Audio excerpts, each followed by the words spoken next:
The first light of dawn painted the mountains with gentle strokes of amber and gold, their massive silhouettes standing guard over the sleeping town of Granite Falls.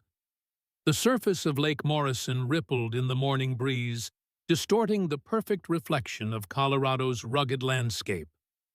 Here, in this quiet corner of the world, Alexis Morgan found the closest thing to peace she'd known in years. She sat on the weathered dock legs dangling over the edge, a thin wisp of steam rising from the coffee mug clutched between her scarred hands. The morning chill seeped through her worn leather jacket, but she welcomed the discomfort. Physical sensations, cold heat, pain, these were anchors that kept her tethered to the present when her mind threatened to drag her back. Alexis reached into her pocket and withdrew a small metal object that caught the early light. A military dog tag worn smooth around the edges from years of being carried. Not hers. The name stamped into the metal read, Cole Nathan J. CPT. She ran her thumb over the letters, a ritual performed so many times that the action had become automatic meditative. "Was it worth it, Nate?" she whispered to the still morning air. "Was my life worth yours?" The only answer came from the gentle lapping of water against the wooden pylons below. 5 years since the Korengal Valley. 5 years since she'd watched her team, her family die while she survived. 5 years of running, hiding, of becoming someone else. Alexis Morgan, quiet bartender with the mysterious past. The woman who never spoke about herself, who kept her head down, who flinched at sudden movements, and always sat with her back to the wall. She picked up a smooth stone from beside her and sent it skipping across the lake's surface. 1, 2, 3, 4 jumps before it disappeared beneath the dark water. "Some days I think I should have gone down with you," she said to the dog tag. "Other days, I'm just tired, Nate. Tired of carrying this. Tired of being a ghost." The sudden buzz of her phone cut through the silence, shattering the moment. Alexis sighed, tucking the dog tag back into her pocket before checking the message. "Need you to come in early. Problem with delivery. Edwin." She stood brushing dust from her jeans. The peaceful interlude was over. Time to return to the world of the living.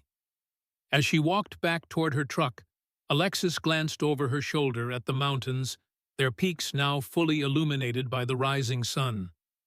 They would still be here tomorrow. Some things, at least, remained constant. Whiskey River sat at the edge of Granite Falls, a weathered wooden structure that had begun life as a trading post during the gold rush before evolving into a saloon, then a general store, and finally a bar. Its current owner, Edwin Reed, had preserved much of the original architecture. The exposed beams, the long oak bar, the stone fireplace that dominated the far wall. The place smelled of wood polish, whiskey, and history. Alexis found Edwin in the storage room frowning at a clipboard. At 65, he moved more slowly than he once had, but his mind remained sharp, his blue eyes alert beneath bushy white eyebrows. He looked up as she entered, relief crossing his lined face. "There you are. Sorry to call you in early." "No problem." Alexis nodded toward the clipboard. "Delivery issues. Liquor distributor sent half-hour order. Says there's a shortage of that Kentucky bourbon everyone's been asking for." Edwin sighed, running a hand through his thinning white hair. "But that's not the real problem. Had a visit this morning from those motorcycle fellows." Alexis stiffened her posture, shifting subtly from relaxed to alert. "The Iron Wolves." Edwin nodded, his expression grim. 3 of them. Said they were offering community protection services for local businesses. Wanted $2,000 a month. Protection from what? From them, I expect. Edwin set down the clipboard. "I told them to take a hike. May not have been wise, but I'm too old to start paying tribute to thugs." Alexis studied the older man's face. noting the worry lines around his eyes, despite his defiant words. Edwin had given her a job 4 years ago, no questions asked. He'd respected her privacy, never pushed when she deflected personal questions, created a space where she could exist without expectations. The thought of anyone threatening him made something cold and dangerous stir within her. "What did they say when you refused?" she asked, keeping her voice casual. "That I should reconsider, that Granite Falls was changing." Edwin shrugged. "Said they'd be back to continue our conversation." And Alexis nodded, her mind already calculating scenarios, escape routes, defensive positions, old habits that had kept her alive through 2 tours in Afghanistan before her selection for Unit Chimera. "Don't worry about it," she said, forcing a smile. "I'll handle the delivery calls. You should take it easy today." Edwin gave her a knowing look. "I didn't tell you so you could worry, Alexis. I've dealt with bullies before." "I know." She helped him up from his chair. "But humor me anyway." As Edwin shuffled out to the main bar, Alexis remained in the storage room, taking a moment to center herself. The Iron Wolves had appeared in Granite Falls 3 months ago, establishing a clubhouse in an abandoned mechanics garage on the outskirts of town. Initially, they'd kept to themselves, but rumors had begun circulating about businesses on the other side of town being approached for protection money. Now they'd reached Whiskey River. Alexis rolled her shoulders, feeling the familiar tension building at the base of her neck. Just when she'd thought she'd found a quiet corner of the world, trouble had followed. But this time, it wasn't her past catching up with her. This was different, simpler in some ways, more complicated in others. This time, she had something to protect. The afternoon brought steady business to Whiskey River. Local regulars mixed with tourists passing through on their way to the national park, creating a comfortable buzz of conversation beneath the country music playing from the old jukebox. Alexis moved efficiently behind the bar, mixing drinks, pulling beers, exchanging the occasional pleasantry without revealing anything of substance about herself, a skill she'd perfected over the years. From her position, she could observe the entire room. The main entrance, the hallway leading to the restrooms, the emergency exit by the pool tables. 4 years of peace hadn't dulled her situational awareness. She noted each newcomer, assessed them for potential threats, then filed them away as harmless once they settled into normal patron behavior.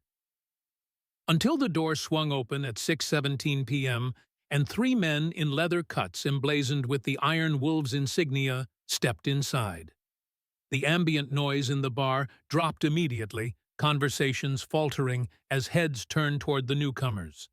Alexis continued drying a glass, her movements unhurried, but her senses sharpened to knife-edge acuity. She recognized the lead man from Edwin's description, Carter, one of the higher-ranking members of the pack. Tall, heavily muscled, with a shaved head and a beard that reached the middle of his chest. The 2 men flanking him were younger, eager with the twitchy energy of those with something to prove. They took their time crossing to the bar, Carter's eyes sweeping the room with deliberate arrogance before settling on Alexis. "What can I get you?"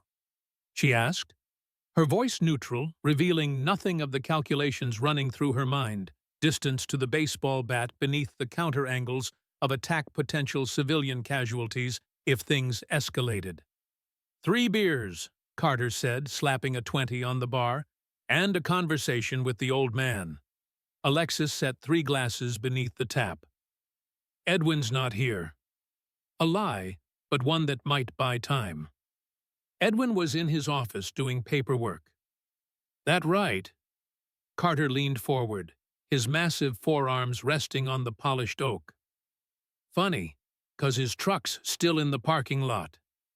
She slid the first beer across to him, her expression unchanged.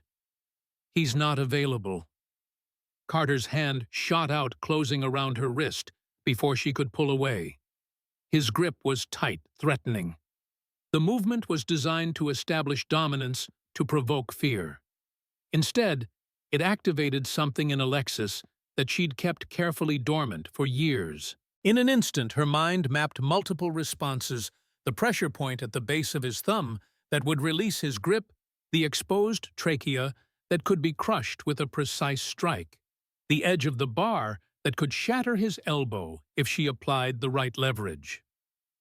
"I suggest you let go," she said, her voice dropping to a register that should have warned him something was very wrong with his chosen target. He didn't notice. They never did. "Or what, sweetheart?" Carter smiled, looking back at his companions. The rest of the bar had gone silent, patrons sensing the dangerous shift in atmosphere. Alexis moved with snake-like speed, her free hand grabbing an empty shot glass from the bar and bringing it down hard enough on the edge of the counter to shatter it cleanly. In the same fluid motion, she held the jagged edge less than an inch from the major artery in Carter's wrist, her eyes cold and steady. "Or we find out if you bleed as fast as you talk." For 3 heartbeats, no one moved. Carter's face registered shock, then uncertainty, then a calculating reassessment. The 2 men behind him tensed, hands drifting toward concealed weapons.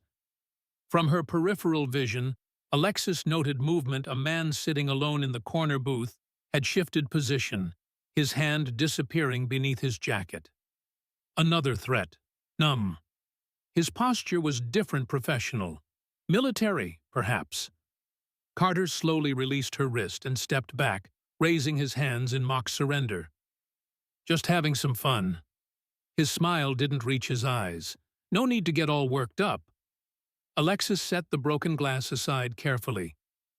"Your beers," she said, placing the remaining 2 on the counter. "That'll be $15. Carter threw the 20 down, leaving the change. "Keep it. Service industry must be tough these days." He glanced around the bar. "Shame if something happened to this place. Lot of old wood. Probably a fire hazard." The threat hung in the air as the 3 men retreated to a corner table, huddling in conversation, occasionally glancing toward Alexis with newfound wariness. The other patrons gradually returned to their drinks, the tension in the room slowly dissipating but not disappearing. Alexis felt the familiar post-adrenaline crash, beginning the slight tremor in her hands that she disguised by wiping down the already clean bar. She'd slipped. Shown too much. The carefully constructed identity of Alexis Morgan, ordinary bartender, didn't include the ability to threaten armed men with broken glassware. "Quite a show." The voice came from her left. The man from the corner booth now sat at the bar, nursing what appeared to be a whiskey on the rocks. Close up, she could better assess him, mid-40s athletic build, maintained despite the beginnings of gray at his temples. Careful eyes that missed nothing. His casual posture couldn't quite disguise the military bearing. "Just doing my job," Alexis replied, already building her defenses. "We don't tolerate harassment here." "Is that what they teach in bartending school these days?" A hint of a smile played at the corner of his mouth. "Threat neutralization." She met his gaze directly. "What can I get you?" "Another drink." He studied her for a long moment, then pushed his glass forward. "Bourbon. Neat." As she poured his drink, she felt his eyes on her, not the way most men looked at her, with desire or curiosity, but with recognition, as if he was confirming something he already knew. "Krav Maga," he said as she set the drink before him. "With some modifications. That wrist control was textbook, but the glass break was improvised. Nice touch." Alexis felt a cold weight settle in her stomach. "I don't know what you're talking about." "Sure you do." He took a sip of his bourbon. "Unit 9 specialty training, right Chimera program. They always did favor those hybrid techniques, military foundation with street adaptations." The glass Alexis was cleaning froze in mid-motion.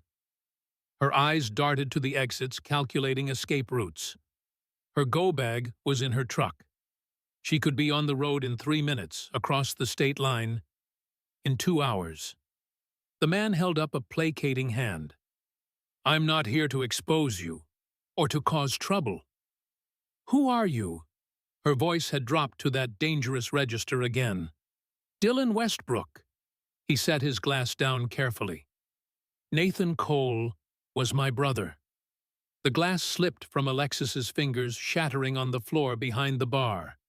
The sound seemed to come from far away, drowned out by the sudden roaring in her ears. Nathan's face flashed in her mind, not as she'd last seen him bloodied and determined as he ordered her to run, but as he'd been before, confident, laughing, the captain who led from the front and never asked his team to take risks he wouldn't take himself. That's not possible, she managed. Nate never mentioned a brother. He wouldn't have. We weren't speaking when he deployed for that last tour. Dylan's eyes held hers, searching. But I've been looking for you for a long time, Sergeant Morgan. The use of her former rank sent a shock through her system. No one had called her that in 5 years. On paper, Alexis Morgan had never served in the military. Her records had been classified then, buried, then erased, as part of the cover-up after Korengal. You should leave, she said, her voice steadier than she felt.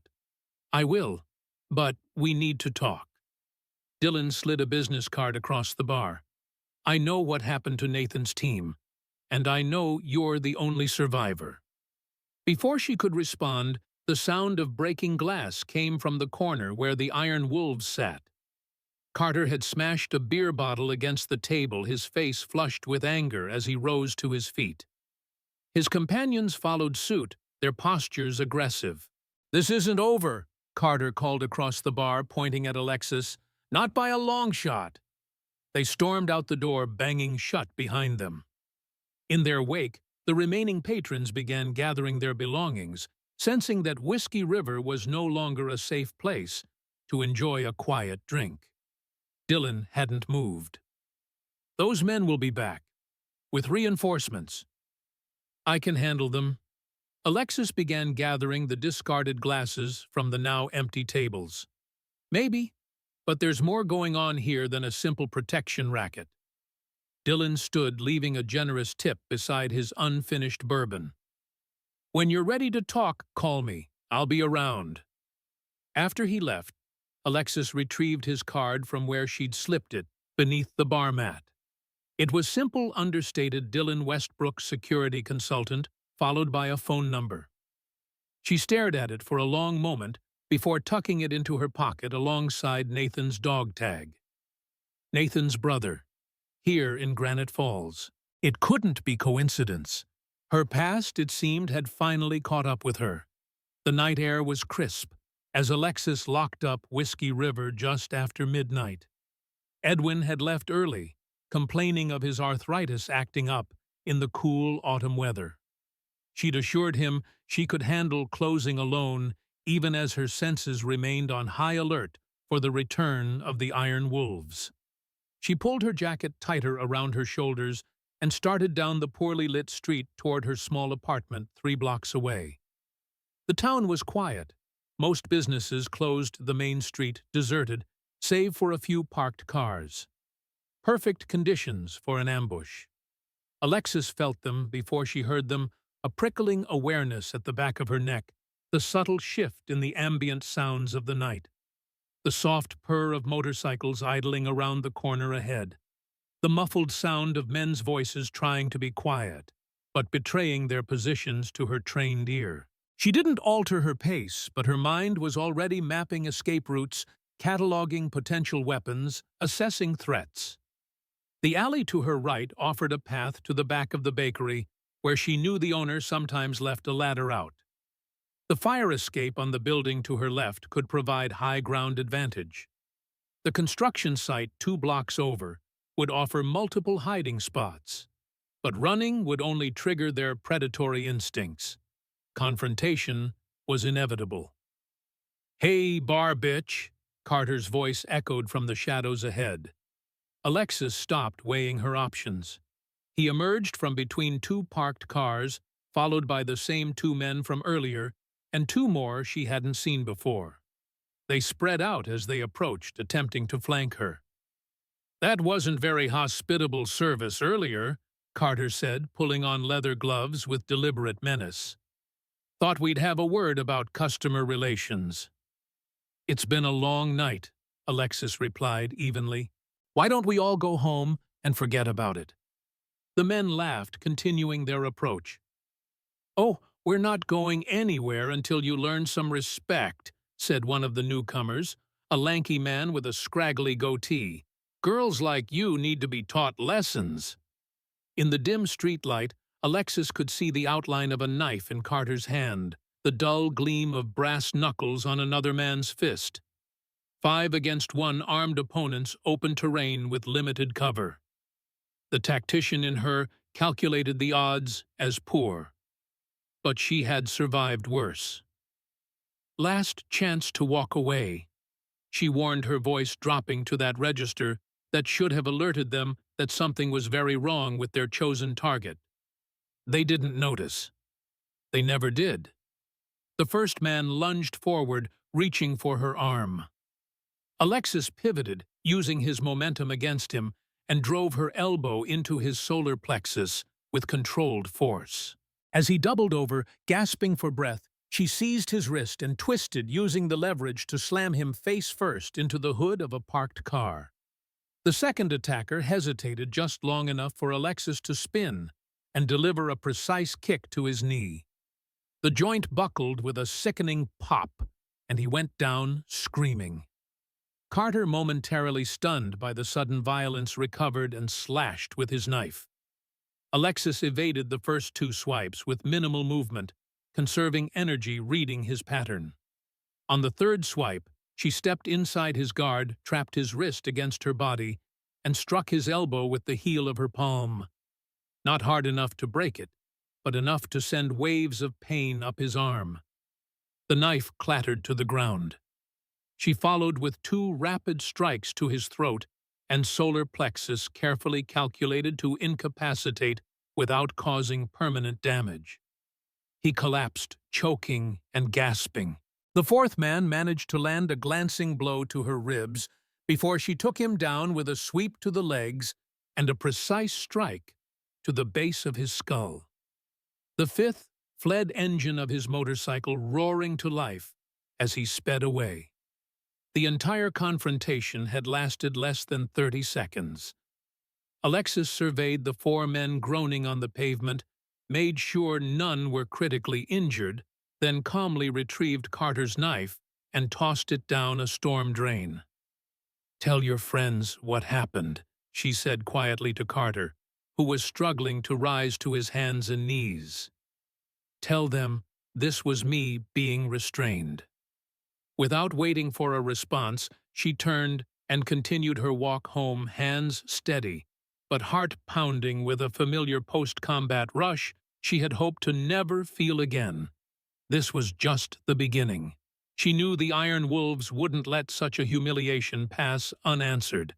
She had broken her cover, revealed a glimpse of her capabilities. After 4 years of peace, of running from her past, it had found her anyway. Inside her sparse apartment, Alexis locked the door and methodically checked the windows before sinking onto her bed. She removed Nathan's dog tag from her pocket, staring at the worn metal as if it might offer guidance. "I'm sorry, Nate," she whispered. "I tried to leave it all behind." Sleep wouldn't come easily tonight. It never did after violence, after the memories were stirred. Instead, she closed her eyes and began the breathing exercises that sometimes held the nightmares at bay, knowing it was a temporary measure against what was coming. The desert air shimmered with heat as their Humvee crawled along the mountain road. Sergeant Alexis Morgan scanned the ridgelines through her sunglasses, the familiar knot of tension in her stomach tightening with each bend in the road. "I don't like this, Captain," she said, addressing the man in the passenger seat. "Too exposed." Nathan Cole nodded, his own eyes constantly moving, searching the rocky terrain for signs of ambush. "I don't like it either, but intel says the HVT will be moving through this valley within the hour. We need eyes on." Alexis shifted in her seat. the weight of her body armor uncomfortable in the oppressive heat. Something felt wrong about this mission. The intelligence had been too precise, the timing too convenient, the route too obvious. Sir, requesting permission to deploy Richardson and Martinez as an advance team. I want eyes on that ridge before we commit the full squad. Nathan considered this, then nodded. Do it. We'll hold position here until they report back.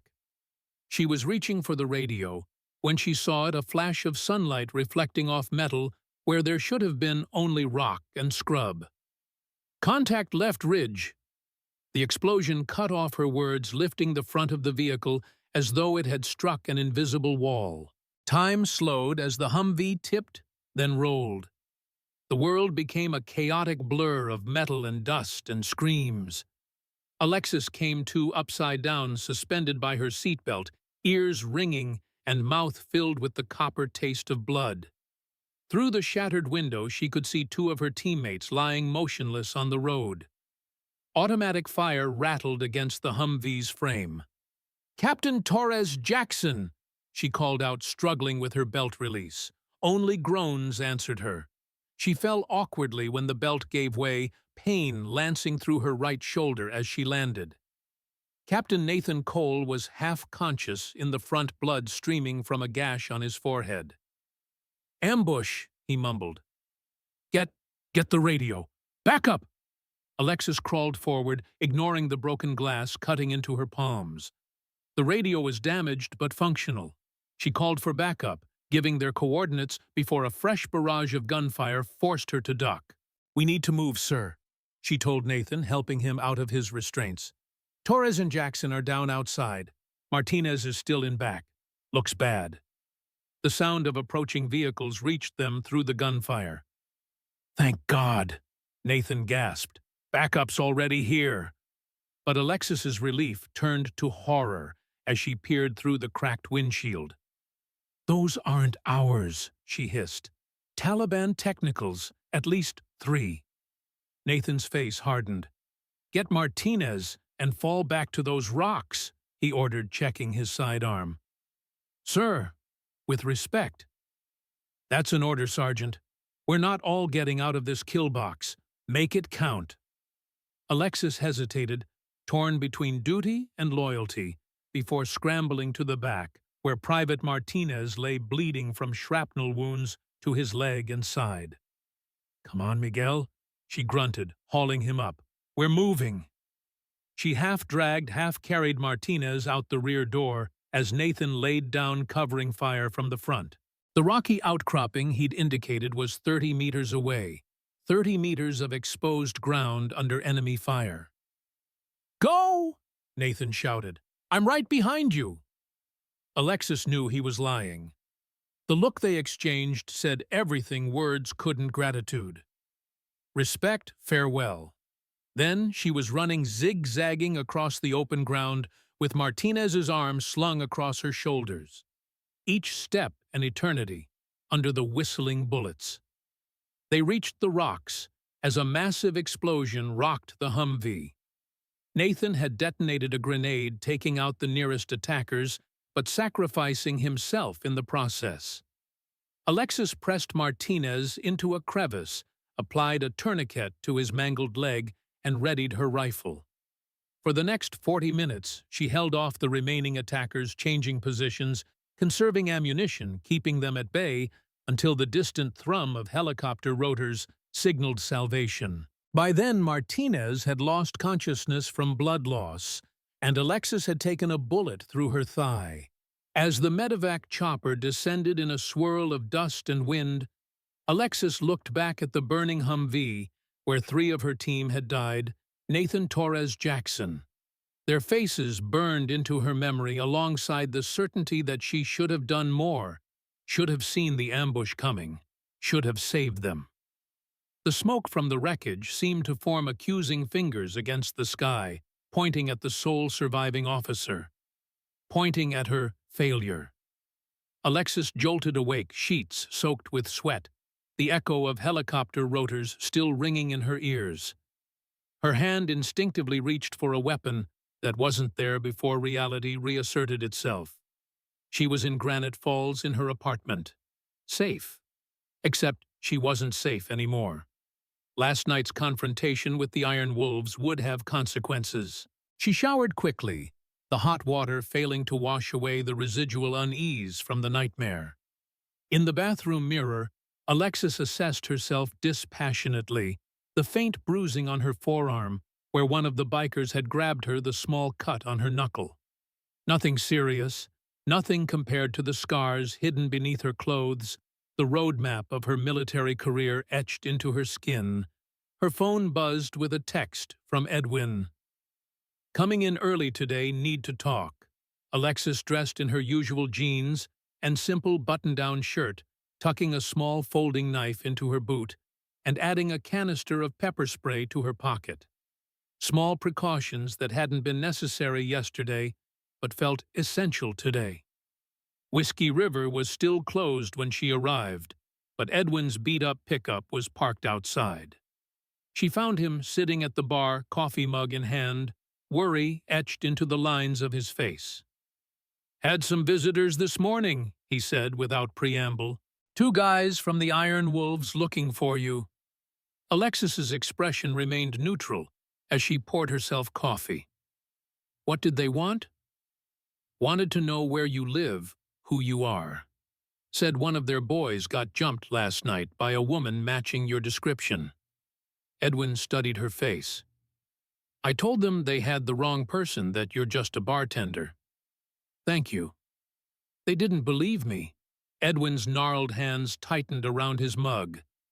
"Said they'd be back." Alexis sipped her coffee, considering her options. What happened last night? She considered lying, manufacturing some story about a misunderstanding or mistaken identity. But Edwin deserved better.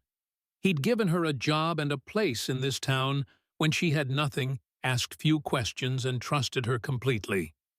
"3 of them cornered me after work," she said simply. "They were looking for trouble." "Jesus, Alexis, are you okay? Did they hurt you?" A small, humorless smile touched her lips. "I'm fine." "They're not." Edwin stared at her realization slowly dawning. "You took on 3 Iron Wolves. How?" "It doesn't matter how," she interrupted gently. "What matters is, they'll be back and they'll bring friends. I've complicated things for you, Edwin. I'm sorry." The old man shook his head. "Don't apologize for defending yourself. But these Iron Wolves, they're something else. They showed up about 6 months ago and have been squeezing businesses all over town. Sheriff Garrett won't stand up to them. Says his deputies are outgunned and outmanned." "The protection racket is just the beginning," Alexis said. "Gangs like this start small, then expand into drugs, weapons, human trafficking. They're testing boundaries, seeing how much the town will tolerate." Edwin raised an eyebrow. "You seem to know a lot about it." Alexis took a deliberate sip of coffee, avoiding his gaze. "I read the papers." Before Edwin could press further, the back door banged open and a young woman burst in. Her curly brown hair escaped from a hasty ponytail, her medical school sweatshirt rumpled from travel. "Dad!" she exclaimed, wrapping her arms around Edwin. "Why didn't you tell me you were having trouble with those bikers I had to hear it from Mrs. Finley at the gas station?" Edwin patted his daughter's back awkwardly. "It's nothing to worry about, Emily. Just some rough characters throwing their weight around." Emily pulled back, hands on hips. "Nothing to worry about. The whole town's talking about how they've threatened you." She glanced at Alexis, adding, "Hi, Alexis. Sorry, didn't mean to interrupt." "It's good to see you, Emily. How's medical school?" "Brutal, but I love it." Emily's expression turned serious again.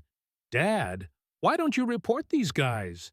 Isn't that what we pay Sheriff Garrett for?" Edwin and Alexis exchanged glances. "Garrett's hands are tied without evidence of actual crimes," Edwin explained. "And nobody wants to testify against the Iron Wolves." "That's ridiculous! They can't just—" The conversation halted, as the front door of the bar swung open violently. 5 men in iron wolves' cuts strode in, led by a tall figure whose presence immediately commanded attention. Unlike the others, he wore his leather without patches or insignia. His only identifier was a silver wolf's head ring on his right hand. His face was all hard angles beneath close-cropped salt and pepper hair, his eyes the flat, assessing gaze of a predator. "Edwin Reed," he asked, his voice surprisingly soft. Edwin stepped forward, positioning himself between the newcomers and his daughter. "Bars closed until 11. I'm not here for a drink." The man smiled without warmth. "Vincent Harding. I own the Iron Wolves Motorcycle Club. Seems we have some business to discuss." Alexis remained perfectly still, cataloging each man's positioning, noting bulges beneath jackets that likely indicated weapons. She kept her hands visible on the bar, projecting an appearance of nervous concern rather than combat readiness. Edwin's shoulders straightened. "I don't have any business with you." "That's where you're wrong." Harding's gaze swept the bar, lingering briefly on Alexis, before returning to Edwin. "This town needs protection. Protection costs money. It's a simple transaction. We have a sheriff for protection." Harding laughed, a sound devoid of humor. "Garrett Mann couldn't protect a birthday cake from a toddler." His expression hardened. "3 of my boys were assaulted last night near your establishment. That makes this conversation a bit more urgent." Edwin glanced at Alexis, a silent warning to stay out of it. "I don't know anything about that." "Really?" Harding gestured and Carter stepped forward, his face now sporting an impressive bruise where it had met the car hood. "Carter here says it was your bartender." All eyes turned to Alexis. "There's been a mistake," she said, infusing her voice with just the right amount of nervous confusion. "I went straight home after work." Carter pointed an accusing finger. "That's her. That's the bitch who jumped us." Harding studied Alexis with renewed interest, his gaze more calculating than before. "You saying my man is lying, sweetheart?" "I'm saying there's been a misunderstanding." "A misunderstanding," Harding repeated, taking a step toward her. "You know what I understand. I understand that businesses in this town pay for protection. I understand that my men were attacked while collecting what's owed. And I understand that someone needs to be held accountable." He moved with surprising speed for his size, grabbing a beer bottle from the bar and smashing it against the edge, leaving a jagged weapon in his hand. Before anyone could react, he lunged toward Edwin. Alexis's body responded before conscious thought, muscle memory and training taking over. She vaulted over the bar, intercepted Harding's arm mid-swing, and redirected the makeshift weapon away from Edwin. In the same fluid motion, she delivered a precise strike to Harding's wrist, causing his hand to spasm and drop the bottle. Harding stared at her in shock for a millisecond before swinging his other fist in a powerful haymaker. Alexis slipped inside his guard, blocked the punch with her forearm, and drove her elbow into his sternum. The other Iron Wolves started forward, but Harding raised a hand, stopping them. His eyes never left Alexis's face. "Who the hell are you?" he asked, genuine curiosity in his voice. Alexis maintained her defensive stance.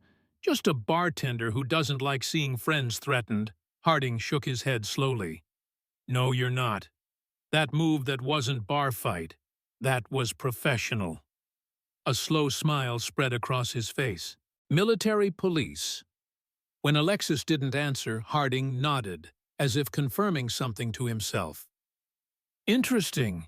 Very interesting." To everyone's surprise, he backed away, straightening his jacket. "We'll continue this conversation another time, Edwin, when fewer eyes are watching." He glanced at Alexis. "You've bought yourself a day. Use it wisely." After the Iron Wolves left, Silence filled the bar for several heartbeats. "What the hell?" Emily stared at Alexis, eyes wide. "Where did you learn to move like that?" "Self-defense classes," Alexis replied automatically, the lie practiced from years of use. Edwin wasn't buying it. "Alexis," he said quietly, "what aren't you telling us?" Alexis met his gaze, seeing the concern, the confusion, and beneath it all, a flicker of fear, not of her, but for her. She had spent 4 years carefully constructing her identity in Granite Falls, the quiet, competent bartender who kept to herself. In less than 24 hours, that carefully maintained facade was crumbling. "It's complicated," she finally said, "and not something I like to talk about." "Well, you better start," Edwin insisted, "because those men will be back and they won't be caught off guard next time." Alexis knew he was right.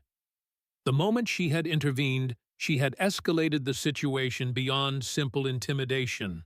Harding's curiosity about her background was dangerous. Men like him would see someone with her skills as either a threat to be eliminated or an asset to be exploited. "I was in the army," she admitted, the partial truth easier than the full one. "Served overseas, picked up some skills." "Some skills," Emily echoed incredulously. "Alexis, you moved like something out of an action movie." A knock at the back door interrupted the conversation. Edwin went to answer it, returning with Sheriff David Garrett, a heavy-set man in his 50s whose uniform always seemed slightly too small for his frame. "Edwin, Alexis," he greeted them, nodding at Emily. "Got reports of the Iron Wolves showing up here. Everything okay?" "Just a disagreement about payment terms," Edwin replied, not mentioning Alexis's confrontation. Garrett sighed, removing his hat to run a hand through thinning hair. "Look, Edwin, I know you're proud, but these guys are serious business. We've had 3 hospitalizations in the county from people who tried to stand up to them." "So you're saying we should just pay?" Emily demanded. "That's your official law enforcement advice." The sheriff's face reddened. "I'm saying pick your battles, Emily. I've got 4 deputies covering the entire county. The Iron Wolves have 20 full members, all armed, plus God knows how many associates. Until they commit a major crime, I can get state resources, for my hands are tied." Alexis watched Garrett carefully, noting the way his eyes didn't quite meet theirs, the slight tremor in his hands, the sweat at his temples despite the cool morning. Fear, certainly, but there was something else. Something that prickled her instincts. "Has anyone actually filed a police report against them?" she asked. Garrett's gaze flicked to her, then away. "A few walked it back. Nothing that sticks. Witnesses get amnesia real quick when the Iron Wolves show up at their doorstep." He replaced his hat. "Just be careful, Edwin. These guys don't mess around. If they come back, call me right away."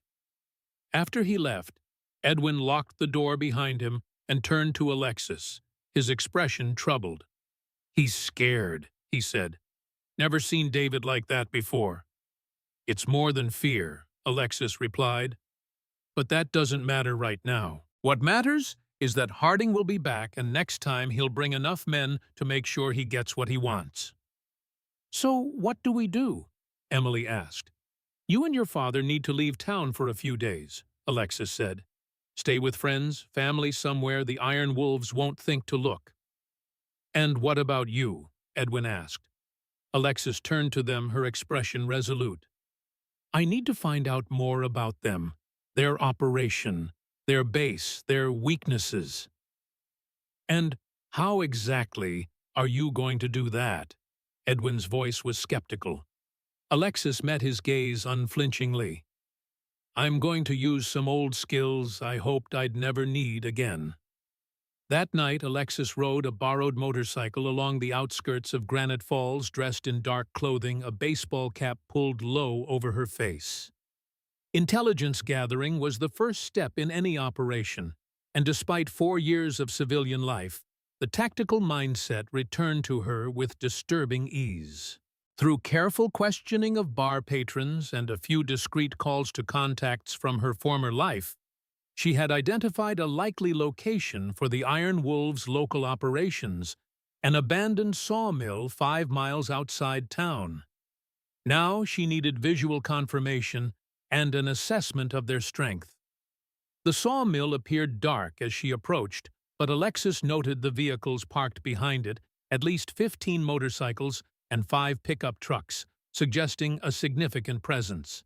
She ditched her bike in a stand of trees half a mile away and continued on foot using the scrubby terrain for cover. Years of combat experience guided her movements as she silently approached the building, identifying blind spots in the perimeter, noting the 2 sentries stationed at the main entrance, sloppily positioned, smoking and chatting, rather than maintaining proper watchfulness. Alexis circled to the back of the sawmill, finding a loading dock door slightly ajar.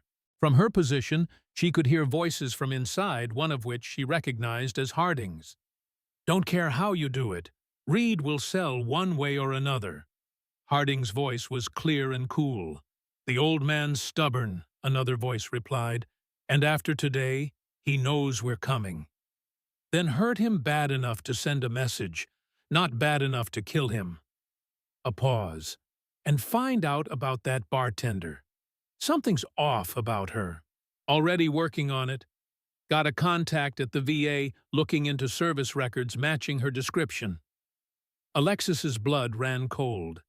Her military records were supposed to be sealed due to the classified nature of her operations, but determined searching could potentially uncover her basic service history. "What about the product?" Harding asked, changing subjects. "Arriving tomorrow night. Blackwood confirmed the drop point, said to tell you he expects additional security after what happened in Bristol." "He'll get it. Double the usual team." Blackwood. The name hit Alexis like a physical blow. It couldn't be. Not here, not now. She carefully shifted position, trying to get a visual through a dirty window. Inside, she could make out Harding and 5 others around a table covered with maps and what appeared to be bundles of cash. On a separate table, she glimpsed several automatic weapons. The scale of the operation was larger than she had anticipated. This wasn't just a local gang running protection rackets. The weapons, the mention of product, the reference to someone named Blackwood, it suggested a much more sophisticated criminal enterprise. Alexis had seen enough. She began to retreat, moving silently through the darkness. When a flash of headlights froze her in place, a pickup truck was approaching the sawmill, forcing her to duck behind a stack of rusting metal. From her hiding spot, she watched as 3 men exited the truck and unloaded a large crate carrying it inside. The sawmill door opened, fully spilling light across the loading area, and Alexis caught a glimpse of the man supervising the delivery. Her heart stuttered. The man was in his mid-50s, tall and fit, with the bearing of someone accustomed to command.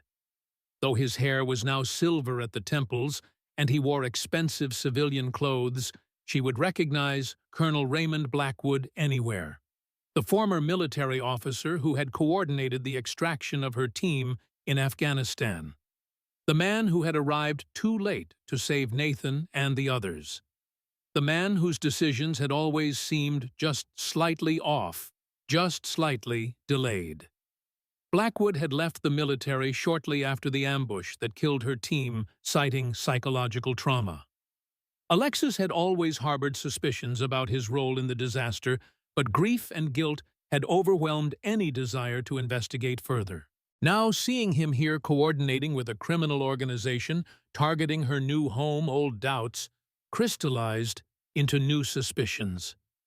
This couldn't be coincidence. A twig snapped beneath her foot, the sound impossibly loud in the night silence. "What was that?" one of the sentries called out, scanning the darkness. Alexis froze, heart pounding, as a flashlight beam swept the area around her hiding place. She needed to move, but any movement would expose her position. The beam inched closer to her location. Probably a coyote, another voice replied. Been seeing them all week. The flashlight hesitated, then redirected away from Alexis's position. Guess so. Alexis remained motionless until the men returned inside the heavy door closing behind them. Then she retreated through the shadows, her mind racing with implications. The Iron Wolves weren't just a local problem. They were connected to Blackwood, who was clearly orchestrating something bigger than a simple protection racket. And if Blackwood recognized her, if he realized who was in Granite Falls, she needed answers. And she needed them fast. But first, she needed to warn Edwin. Whatever Harding had planned, it would happen soon. Alexis arrived at Whiskey River just before opening to find several regular patrons already gathered outside, their expressions grim. Inside, Edwin was sweeping up shattered glass, his shoulders slumped in defeat. "What happened?" she demanded, surveying the damaged broken bottles behind the bar, overturned tables, a splintered chair. "Iron Wolves paid us a visit last night after you left," Edwin explained, leaning heavily on the broom. "Made quite a mess. Are you hurt? Where's Emily?" "I'm fine. Emily's at the motel. I made her promise to stay there until this blows over." He gestured at the destruction, said this was just a sample of what happens to businesses that don't cooperate. "Sheriff Garrett took a report, said his hands are tied as always." Alexis's jaw tightened as she assessed the damage more carefully, noting the methodical nature of the destruction. This wasn't random vandalism, but a calculated display of power. "Edwin, I need to tell you something." She explained what she had observed at the sawmill, leaving out her recognition of Blackwood for the moment. As she spoke, Edwin's expression shifted from resignation to concern. "Drugs and weapons. That's a federal case, Alexis. We should call the FBI, let them handle this. It would take weeks to build a case, and the Iron Wolves would be long gone along with any chance of proving Blackwood is involved," Alexis argued. "We need evidence. Solid evidence no one can ignore." Edwin studied her face. "Alexis, what aren't you telling me? Who's this Blackwood character to you?" Before she could answer, the door opened and Dylan Westbrook walked in. At 40, Dylan had the lean, muscular build of a man who worked with his hands for a living, his features ruggedly handsome beneath a perpetual 5 o'clock shadow. His resemblance to Nathan was striking, the same intelligent eyes, the same determined set to his jaw.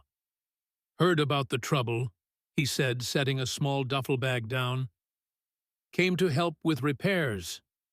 Alexis tensed involuntarily. In the chaos of the past 24 hours, she had forgotten about Dylan's appearance at the bar, his claim to be Nathan's brother, his knowledge of her past. "Appreciate it, Dylan," Edwin said. "Could use the help." Dylan nodded at Alexis. "Miss Morgan?" "Mr. Westbrook," she replied, her voice carefully neutral.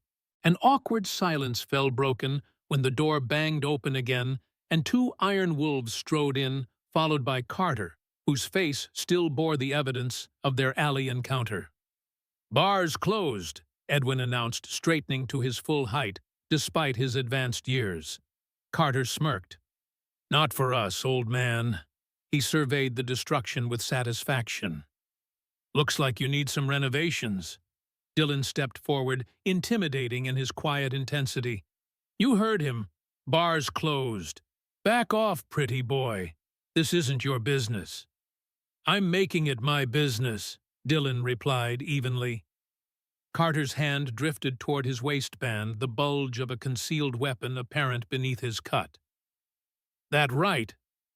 Alexis moved between them, acutely aware of the potential for violence to spiral out of control. "What do you want?" she asked Carter directly. "Boss wants to see you." He pointed at Alexis. "Just you." "That's not happening," Edwin interjected. Alexis raised a hand to quiet him. "Where?" "Out back, black SUV." Alexis weighed her options. Refusing would likely escalate the situation, potentially endangering Edwin and Dylan. Going alone was risky, but she was confident in her ability to handle herself, and this might be an opportunity to gather more information about Blackwood. "I'll be right out," she agreed. "Alexis," Edwin began, but she cut him off with a look. "It's okay.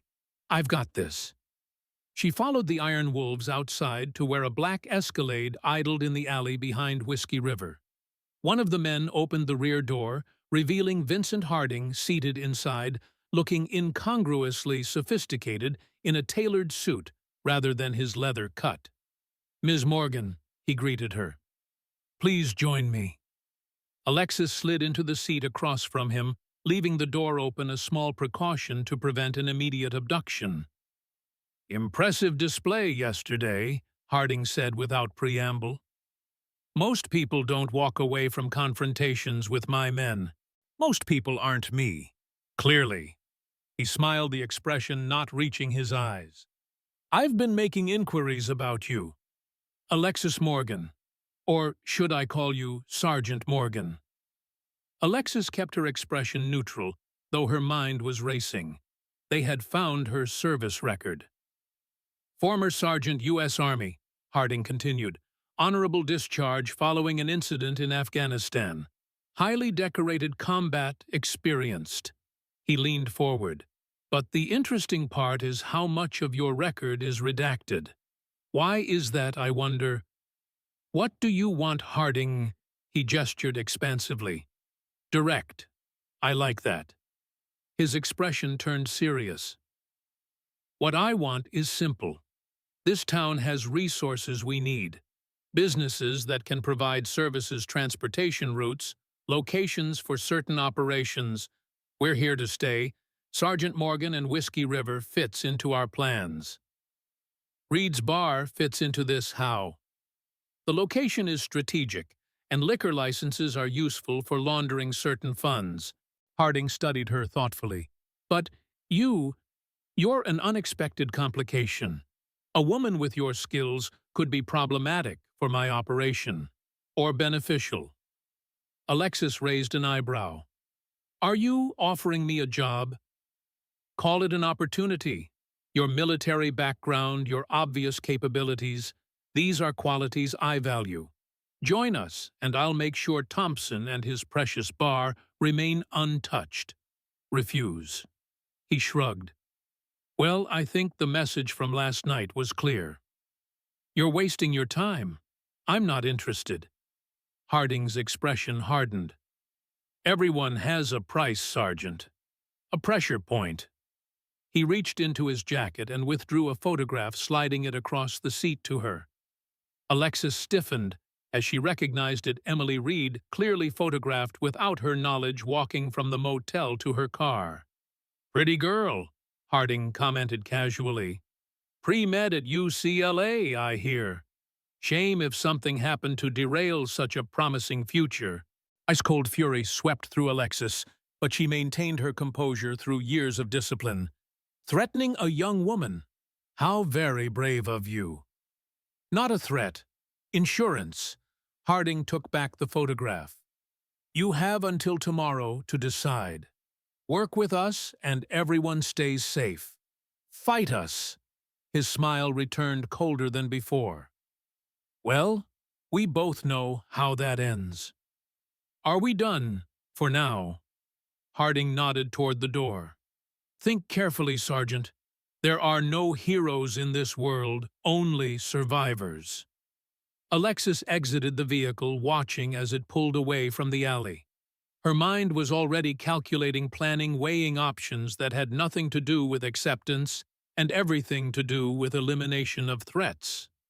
Back inside Whiskey River, Edwin and Dylan were waiting anxiously.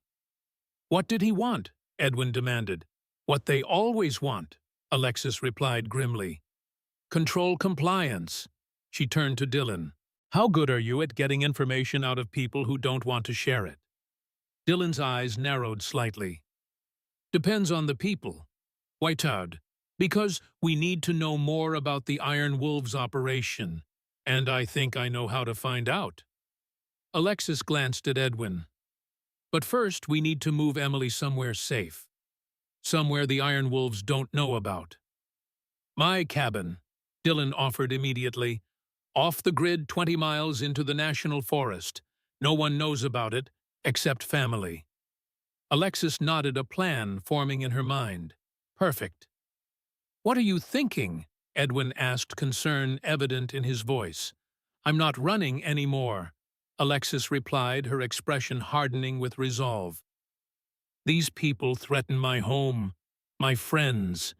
It's time to push back.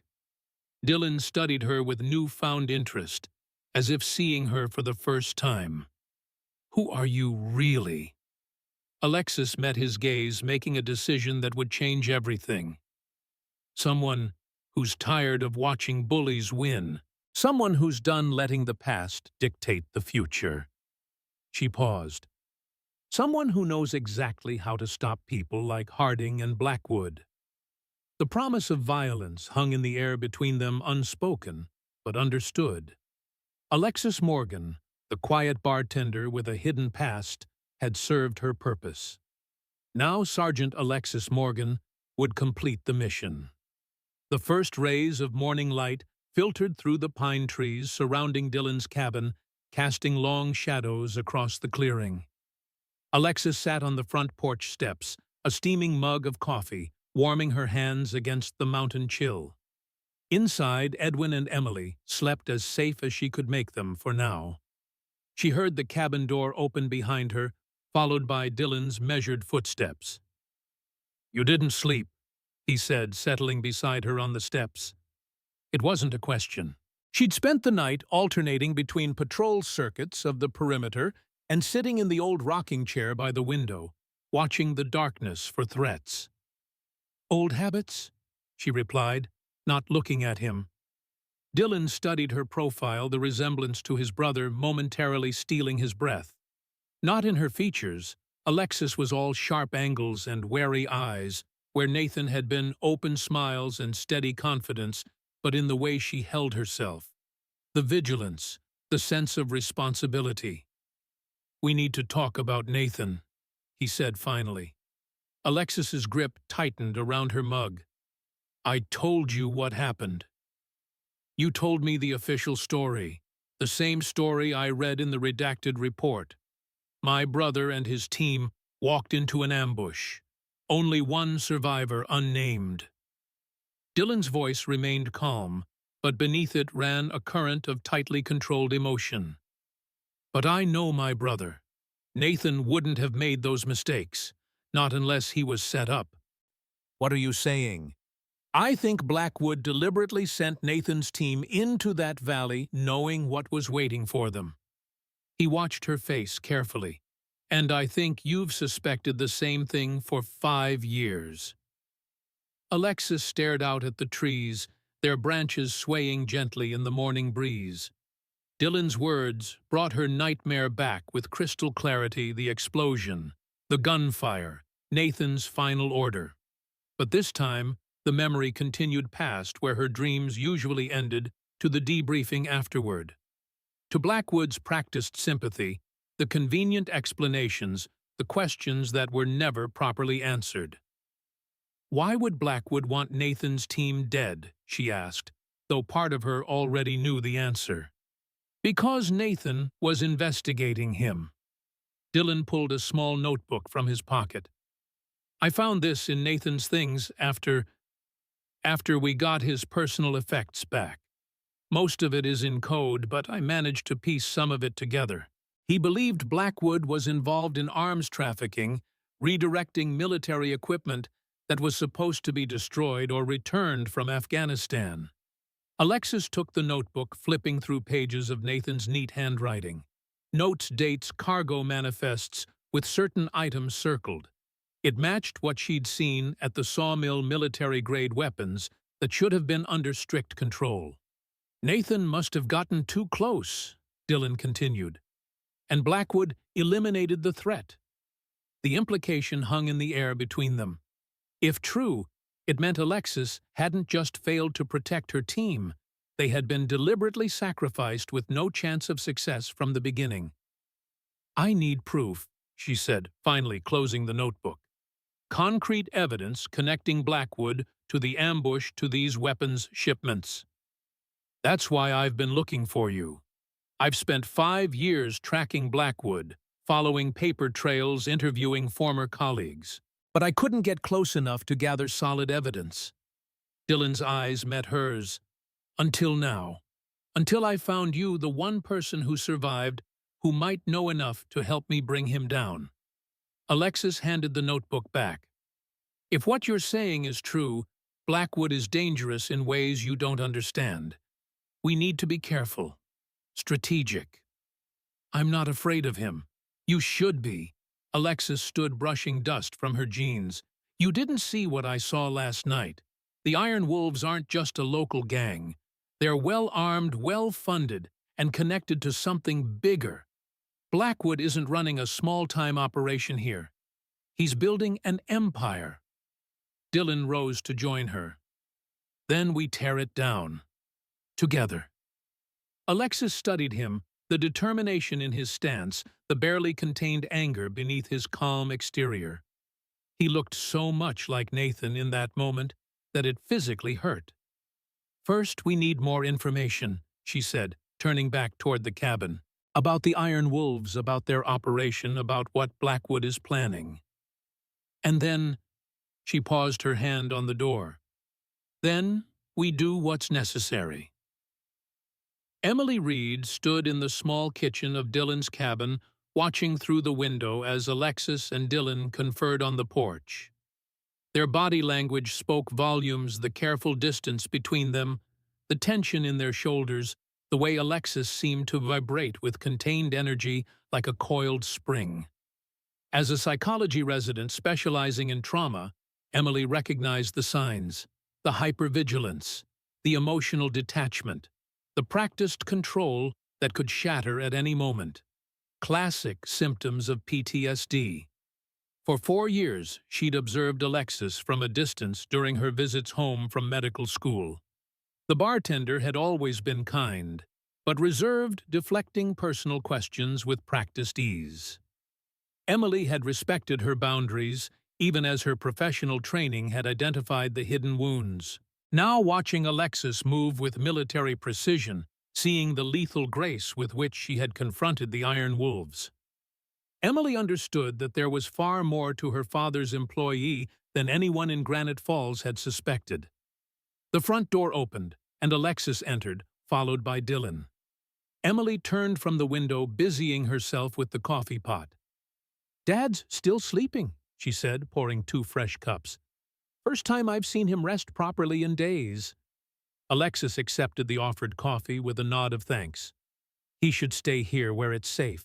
You too." "While you do what exactly?" Emily challenged gently. "Take on an entire motorcycle gang by yourselves." "You don't need to worry about that," Dylan interjected. "We have a plan." Emily set her cup down with deliberate care. "I think I deserve to know what's happening, considering those men threatened my father and his business." Alexis and Dylan exchanged a glance, some unspoken communication passing between them. "Fine," Alexis conceded.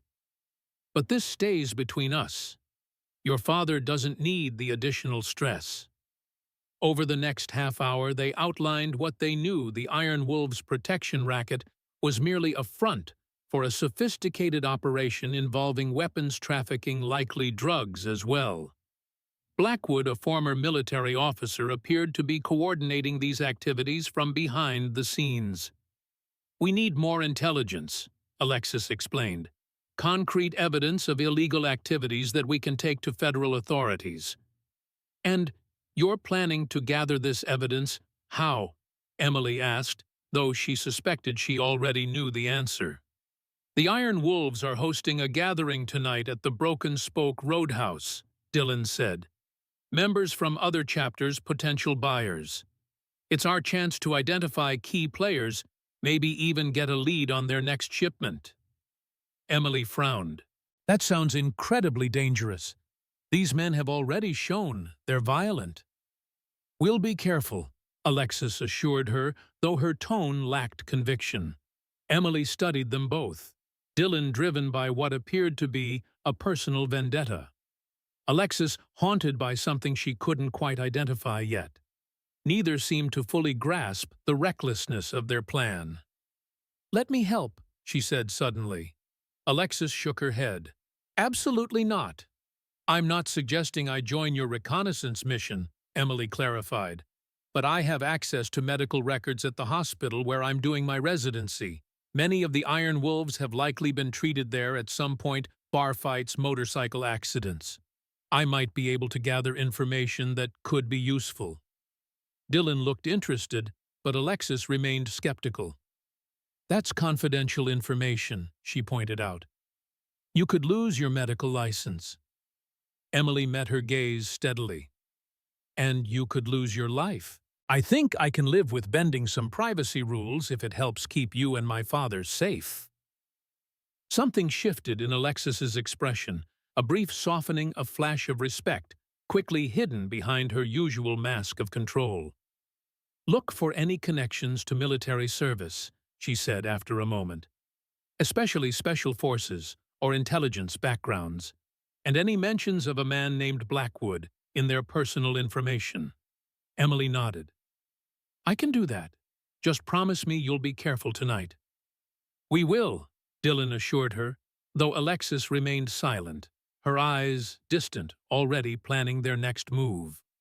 The Broken Spoke Roadhouse sat just outside the county line, a sprawling single-story building with a dirt parking lot currently filled with motorcycles and pickup trucks. Neon beer signs glowed in the windows, and the heavy thump of rock music spilled out each time the door opened. Alexis and Dylan sat in his truck parked on a hill, overlooking the roadhouse, observing through binoculars. They had been there for 2 hours, documenting arrivals, identifying patterns in security. "At least 30 Iron Wolves patches," Dylan noted, "plus another dozen or so from allied clubs." Alexis focused on a group of men standing apart from the others, their bearing distinctly different from the typical bikers. "Those 4 by the side entrance. They're military, or ex-military. Look at their positioning, the way they scan the perimeter." Dylan adjusted his binoculars. "Blackwood's personal security." "Possibly." She lowered her binoculars as a black Escalade pulled into the lot. "There's Harding." Vincent Harding emerged from the SUV accompanied by 2 men who flanked him like bodyguards. He exchanged greetings with several Iron Wolves before disappearing inside the roadhouse. "Still no sign of Blackwood," Dylan said, frustration evident in his voice. "He won't show his face at a public gathering like this. Too exposed." Alexis checked her watch. "We need a closer look. The real business won't happen in the main bar." They had prepared carefully for this operation, both dressed to blend in, Dylan in worn jeans boots and a leather jacket. Alexis in tight black pants, a tank top, and a denim jacket, her hair pulled back in a messy ponytail. They looked like any other couple out for a night of drinking and dancing, not federal fugitives conducting surveillance. "Back entrance," Dylan suggested. Alexis nodded. "Through the kitchen. Most of these places have high turnover for dishwashers. No one will question us if we move with purpose." They drove down from their observation point, parking among the other vehicles. As they approached the roadhouse, Alexis felt the familiar calm of operational focus settling over her. This was the world she understood: objective assessment, risk calculation, tactical execution. The kitchen door was propped open by a milk crate, a cook smoking just outside. They waited until he flicked his cigarette away and returned inside, then slipped through the door behind him. The kitchen was chaotic, steaming grills, harried staff, shouting orders. Alexis grabbed an apron from a hook, tossing another to Dylan. They moved with confidence through the kitchen, nodding to the staff, as if they belonged. In the main bar, the noise hit them like a physical wall music, blaring from speakers, dozens of conversations competing to be heard over the din, the crack of pool balls from tables in the corner. Iron Wolves members dominated the space, their leather cuts marking them as the controlling presence. Alexis scanned the room, identifying exits, threats, potential allies if things went wrong. Her gaze settled on a hallway guarded by one of the men she had identified as ex-military. That would be where the real business was conducted. She leaned close to Dylan, her lips near his ear to be heard over the music. "Private rooms down that hall. We need a distraction." Dylan nodded, understanding immediately. He made his way to the bar while Alexis circled toward the pool tables, establishing a clear sightline to the guarded hallway. The distraction came 5 minutes later, a carefully engineered confrontation between Dylan and a drunk biker over a spilled drink. Voices raised, men gathered around, and in the confusion, the guard at the hallway moved forward to assist. Alexis slipped past, moving with quiet efficiency, until she reached a door at the end of the hallway. Voices came from inside, one of them unmistakably Harding's. She pressed herself against the wall beside the door, straining to hear. "Shipment arrives tomorrow night. Usual drop point." Harding's voice was clear, businesslike. "And Blackwood's confident about the security." Another voice, unfamiliar. "He's taking personal oversight of this one. After the Denver incident, he's not taking chances." "The buyers are nervous. That kind of merchandise attracts attention." "The buyers should worry about their money, not our security. Blackwood's operation is airtight." Alexis's mind raced. A shipment tomorrow night. But of what? And where? A sudden silence from the main bar made her tense. The distraction had ended too quickly. She needed to move. As she turned to retreat, the door opened, and she found herself face to face with Vincent Harding and 3 other men. For a split second, everyone froze. Then recognition dawned in Harding's eyes. "Well, well, Sergeant Morgan, I was wondering if you'd take my offer." His smile was predatory. "Though I think you misunderstood the terms." Alexis assessed her options in an instant. 4 opponents, confined space, no immediate backup. The odds were poor, but she'd faced worse. "Just getting a feel for the operation before I commit," she said, buying seconds to position herself. Harding wasn't fooled. "Grab her!" The first man lunged forward. Alexis caught his outstretched arm, using his momentum to slam him into the wall, with enough force to crack the drywall. The second received a precision strike to the throat that dropped him to his knees, gasping for air. Harding himself drew a pistol, but Alexis was already moving, closing the distance before he could aim properly. She caught his wrist, forcing the weapon upward as it discharged the bullet, embedding itself in the ceiling. With her free hand, she delivered a brutal strike to his solar plexus, doubling him over.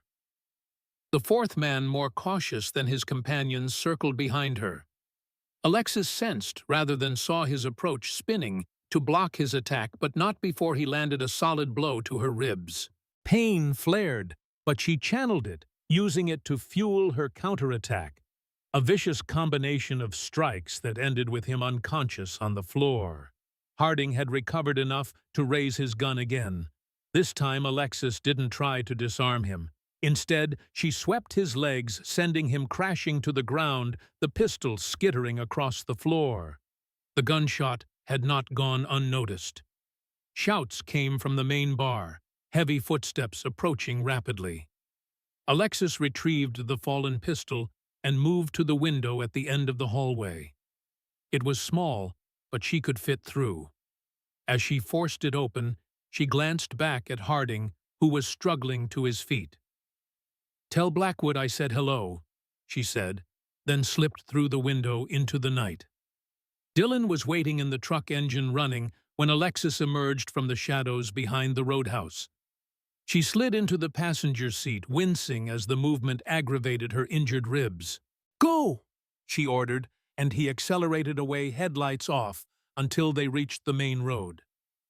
"What happened?" "I heard a gunshot." "Ran into Harding. Had to improvise an exit strategy." Alexis checked the side mirror, confirming they weren't being followed yet. But I got what we needed.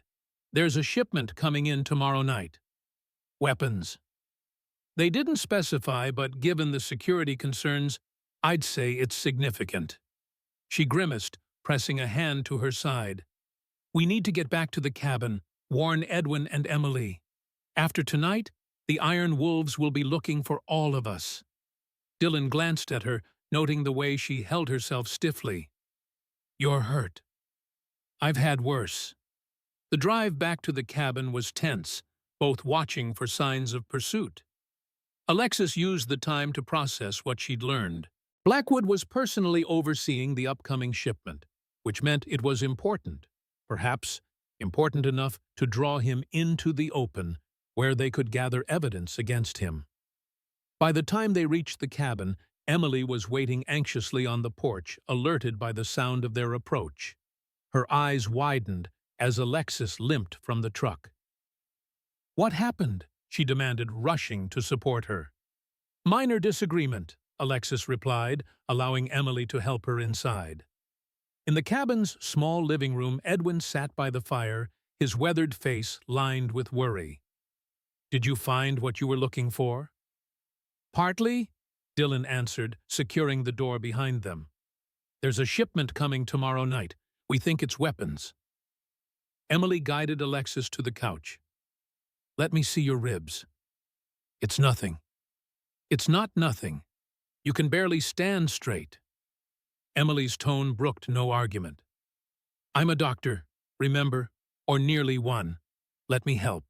After a moment's hesitation, Alexis relented, carefully removing her jacket and lifting her tank top to reveal an angry bruise spreading across her right side. Emily probed gently, her touch clinical but compassionate. 2 bruised ribs, maybe a hairline fracture. Nothing broken, at least. You need to rest, ice it. We don't have time for that. Alexis pulled her shirt back down. Harding saw me. They'll be looking for us now. We need to move. Not until I've wrapped those ribs, Emily insisted. And you've told us exactly what you heard. While Emily retrieved first aid supplies from her bag, Alexis and Dylan recounted what they'd learned at the roadhouse, the shipment, Blackwood's personal involvement, the mention of nervous buyers. Did they say where the drop would happen? Edwin asked. Alexis shook her head. Just the usual drop point, but I have an idea where that might be. When I was watching the sawmill, I noticed a clearing about a mile north. It would be perfect for a helicopter landing or a discreet truck transfer. Emily returned with bandages and began wrapping Alexis's ribs with practiced efficiency. And what exactly is your plan to stake out this clearing and hope Blackwood appears? We need evidence, Dylan explained. Photos recording something concrete, linking Blackwood to illegal weapons trafficking. Then we can take it to the FBI. And if they catch you, Emily's hands stilled momentarily. These aren't just bikers anymore. They're organized criminals with military training. Alexis met her concerned gaze. I've dealt with worse. Have you? Emily challenged quietly. Or are you just telling yourself that because it's easier than admitting you're not invincible? The question hit closer to home than Alexis cared to admit. For years, she had pushed her body beyond its limits, ignored injuries, suppressed fear. It was what made her an effective operator. But it had also isolated her, cut her off from normal human connection. I appreciate the concern, she said finally. But this is what I do, what I was trained for. Emily finished wrapping the bandages in silence, her expression troubled. When she spoke again, her voice was low enough that only Alexis could hear. Being trained for something doesn't mean you have to keep doing it forever. There are other ways to live, Alexis. Before Alexis could respond, Dylan's phone rang. He answered, his expression growing increasingly concerned as he listened. When? He asked then. Are you sure? All right. thanks for the heads up." He ended the call, turning to the others. "That was my contact at the sheriff's department. They just found Carter's body in the woods outside town. Execution style." Alexis frowned. "Harding Cleaning House? More likely Blackwood," Dylan replied. "Carter was there when you confronted Harding. He knew your face, your capabilities. He was a liability." The implications were clear. Blackwood was eliminating potential witnesses, tying up loose ends. If he was willing to kill one of his own men, he wouldn't hesitate to eliminate anyone who threatened his operation. "We need to move," Alexis decided, rising from the couch despite Emily's protests. "This cabin may be secluded, but it's not secure enough if they're actively hunting us." "Where can we go?" Edwin asked. "If they're willing to kill their own people, nowhere in Granite Falls is safe." Dylan considered this. "I have a contact in Denver. Former Marine runs a security firm. He can provide safe houses, equipment, whatever we need." "Denver puts us too far from the drop point," Alexis countered. "We need to stay close if we want to document the shipment." "There's an old hunting lodge near Morrison Lake," Edwin suggested. "Belonged to my brother before he passed. No one's used it in years, but it should be habitable. And it's only about 10 miles from the sawmill." "Does anyone else know about it?" Alexis asked. Edwin shook his head. "Just family. Even the property records are still in my brother's name." "It'll do for now," Alexis decided. "Dylan, call your contact in Denver. We'll need surveillance equipment, weapons, if he can get them legally. Emily, pack only essentials. We move in 30 minutes. As the others prepared to leave, Alexis stepped outside onto the porch, needing a moment alone to think. The night was clear, stars scattered across the black velvet sky like diamonds on a jeweler's cloth. In the distance, an owl called its mournful cry echoing through the trees. She heard the door open behind her, followed by Emily's soft footsteps. "I found something," Emily said, joining her at the railing. "At the hospital. Patient records for several Iron Wolves members." Alexis turned suddenly alert. "Anything useful?" "Maybe." Emily handed her a folded paper. 3 of them listed the same emergency contact, a company called Archimedes Security Consulting. "I looked it up. It's registered to a shell corporation, but the business address is a building owned by Raymond Blackwood." Alexis unfolded the paper, scanning the information Emily had gathered. "Archimedes," she repeated softly. "In Greek mythology, he was the mathematician who developed weapons of war." "There's more," Emily continued. "One of the Iron Wolves was admitted last month after a motorcycle accident. He was delirious from pain medication, talking about something called Operation Archimedes. The nurse made a note because he became agitated, saying, 'It would change everything.'" A cold weight settled in Alexis's stomach. Operation Archimedes. A military designation for a covert mission. Did he say anything else? Any details about what this operation involves? Emily shook her head. Just that they wouldn't see it coming. The nurse thought he was hallucinating, or revealing something he wasn't supposed to know. Alexis folded the paper carefully, tucking it into her pocket. "Thank you, Emily. This could be important." Emily hesitated, then asked the question that had been bothering her since she'd watched Alexis confront the Iron Wolves. "Who are you really? And don't say, 'just a soldier.' I've worked with veterans. What I saw at the bar, that was something else." Alexis was silent for a long moment, weighing how much to reveal. Emily had risked her career to help them. She deserved some measure of truth. "I was part of a specialized unit," she said finally. "Officially, we didn't exist. We were deployed for operations too sensitive or too dangerous for conventional forces." "And Nathan Cole Dillon's brother." "My commanding officer, the best I ever served under." Alexis looked out at the darkness, seeing not the forest, but the dusty mountains of Afghanistan. He died saving my life, saving all of us. And except he didn't save all of you, did he? Emily's voice was gentle but probing. You're the only one who made it back. The question pierced Alexis's carefully constructed defenses. For a moment, the mask slipped, revealing the raw pain beneath. No, she admitted quietly. I'm the only one, and sometimes I wish I hadn't. Emily's hand found hers on the railing, a simple human connection that Alexis hadn't allowed herself in years. Survivor's guilt is a normal response to trauma. But it doesn't mean you deserve to die with them.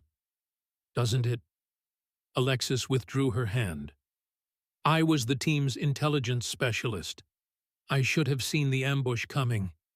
If I had, they'd still be alive. Or you all would have died together, Emily countered.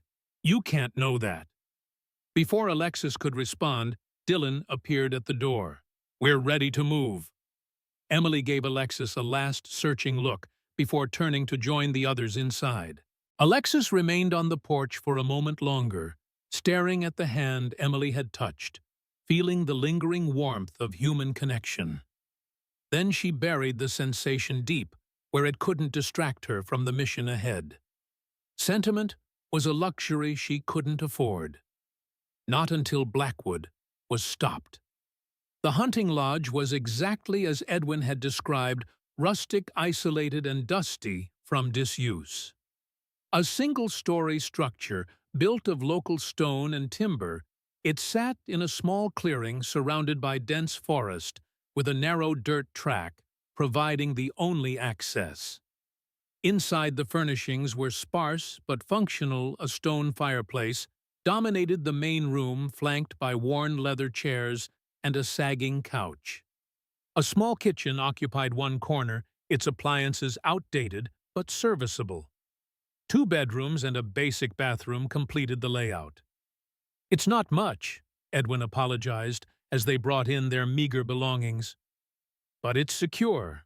It's perfect, Alexis assured him already, assessing the defensive possibilities. Good sight lines through the window's multiple exit points, thick stone walls that could withstand small arms fire if necessary. Dylan returned from his perimeter check, satisfaction evident in his expression. Dense forest on 3 sides, steep slope to the north. Anyone approaching would be visible long before they reached the clearing. And no cell service, Emily added, checking her phone. We're completely off the grid. That's both good and bad, Alexis noted. We can't be tracked, but we also can't call for help if needed. Dylan patted the satellite phone at his belt. My contact in Denver came through. We have secure communications, plus the surveillance equipment we need for tomorrow night. They settled in, establishing a watch rotation and preparing for what might be their only chance to gather evidence against Blackwood. As night deepened, Edwin and Emily retired to one bedroom, leaving Alexis and Dylan alone in the main room. You should rest, Dylan told her, noting the careful way she moved to protect her injured ribs. I'll take first watch. I'm fine. Alexis positioned herself by the window, gazing out at the moonlit clearing. Sleep doesn't come easily these days. Dylan studied her silhouette against the darkness. It hasn't since Korengal, has it?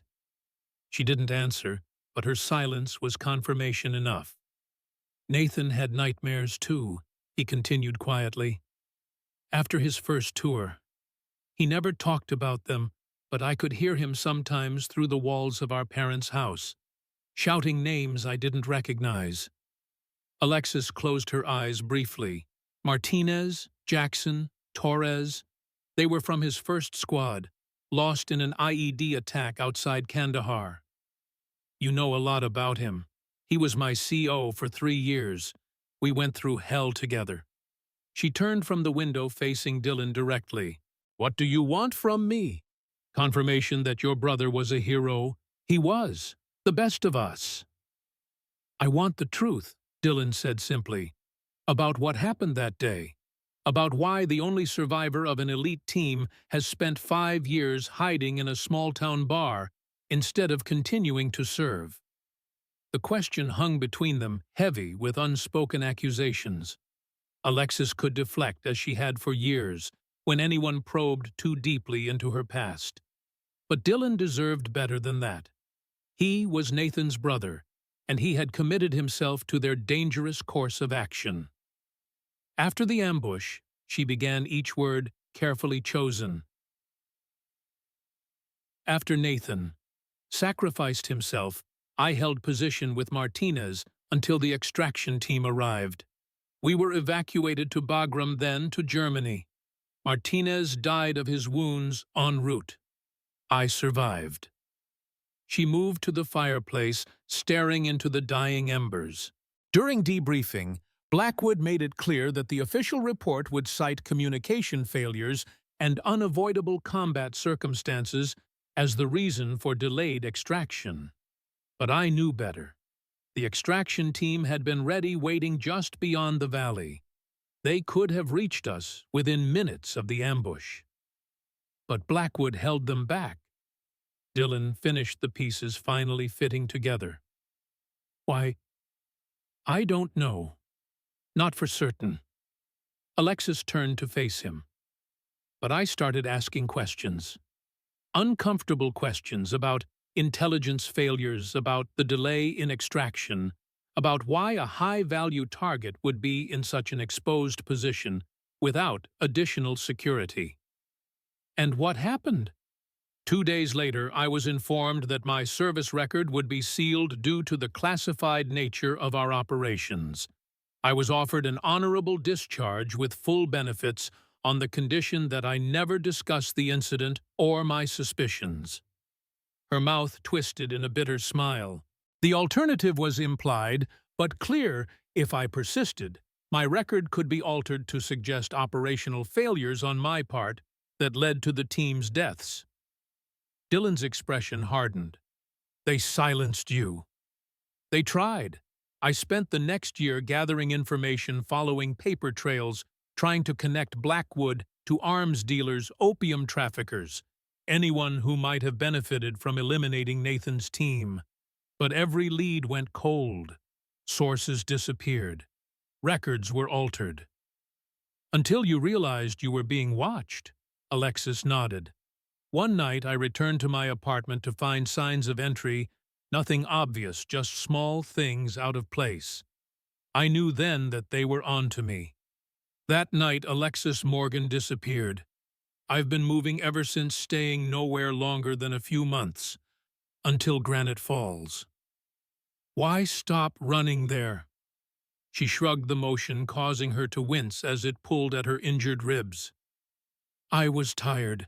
Edwin offered me a job, no questions asked.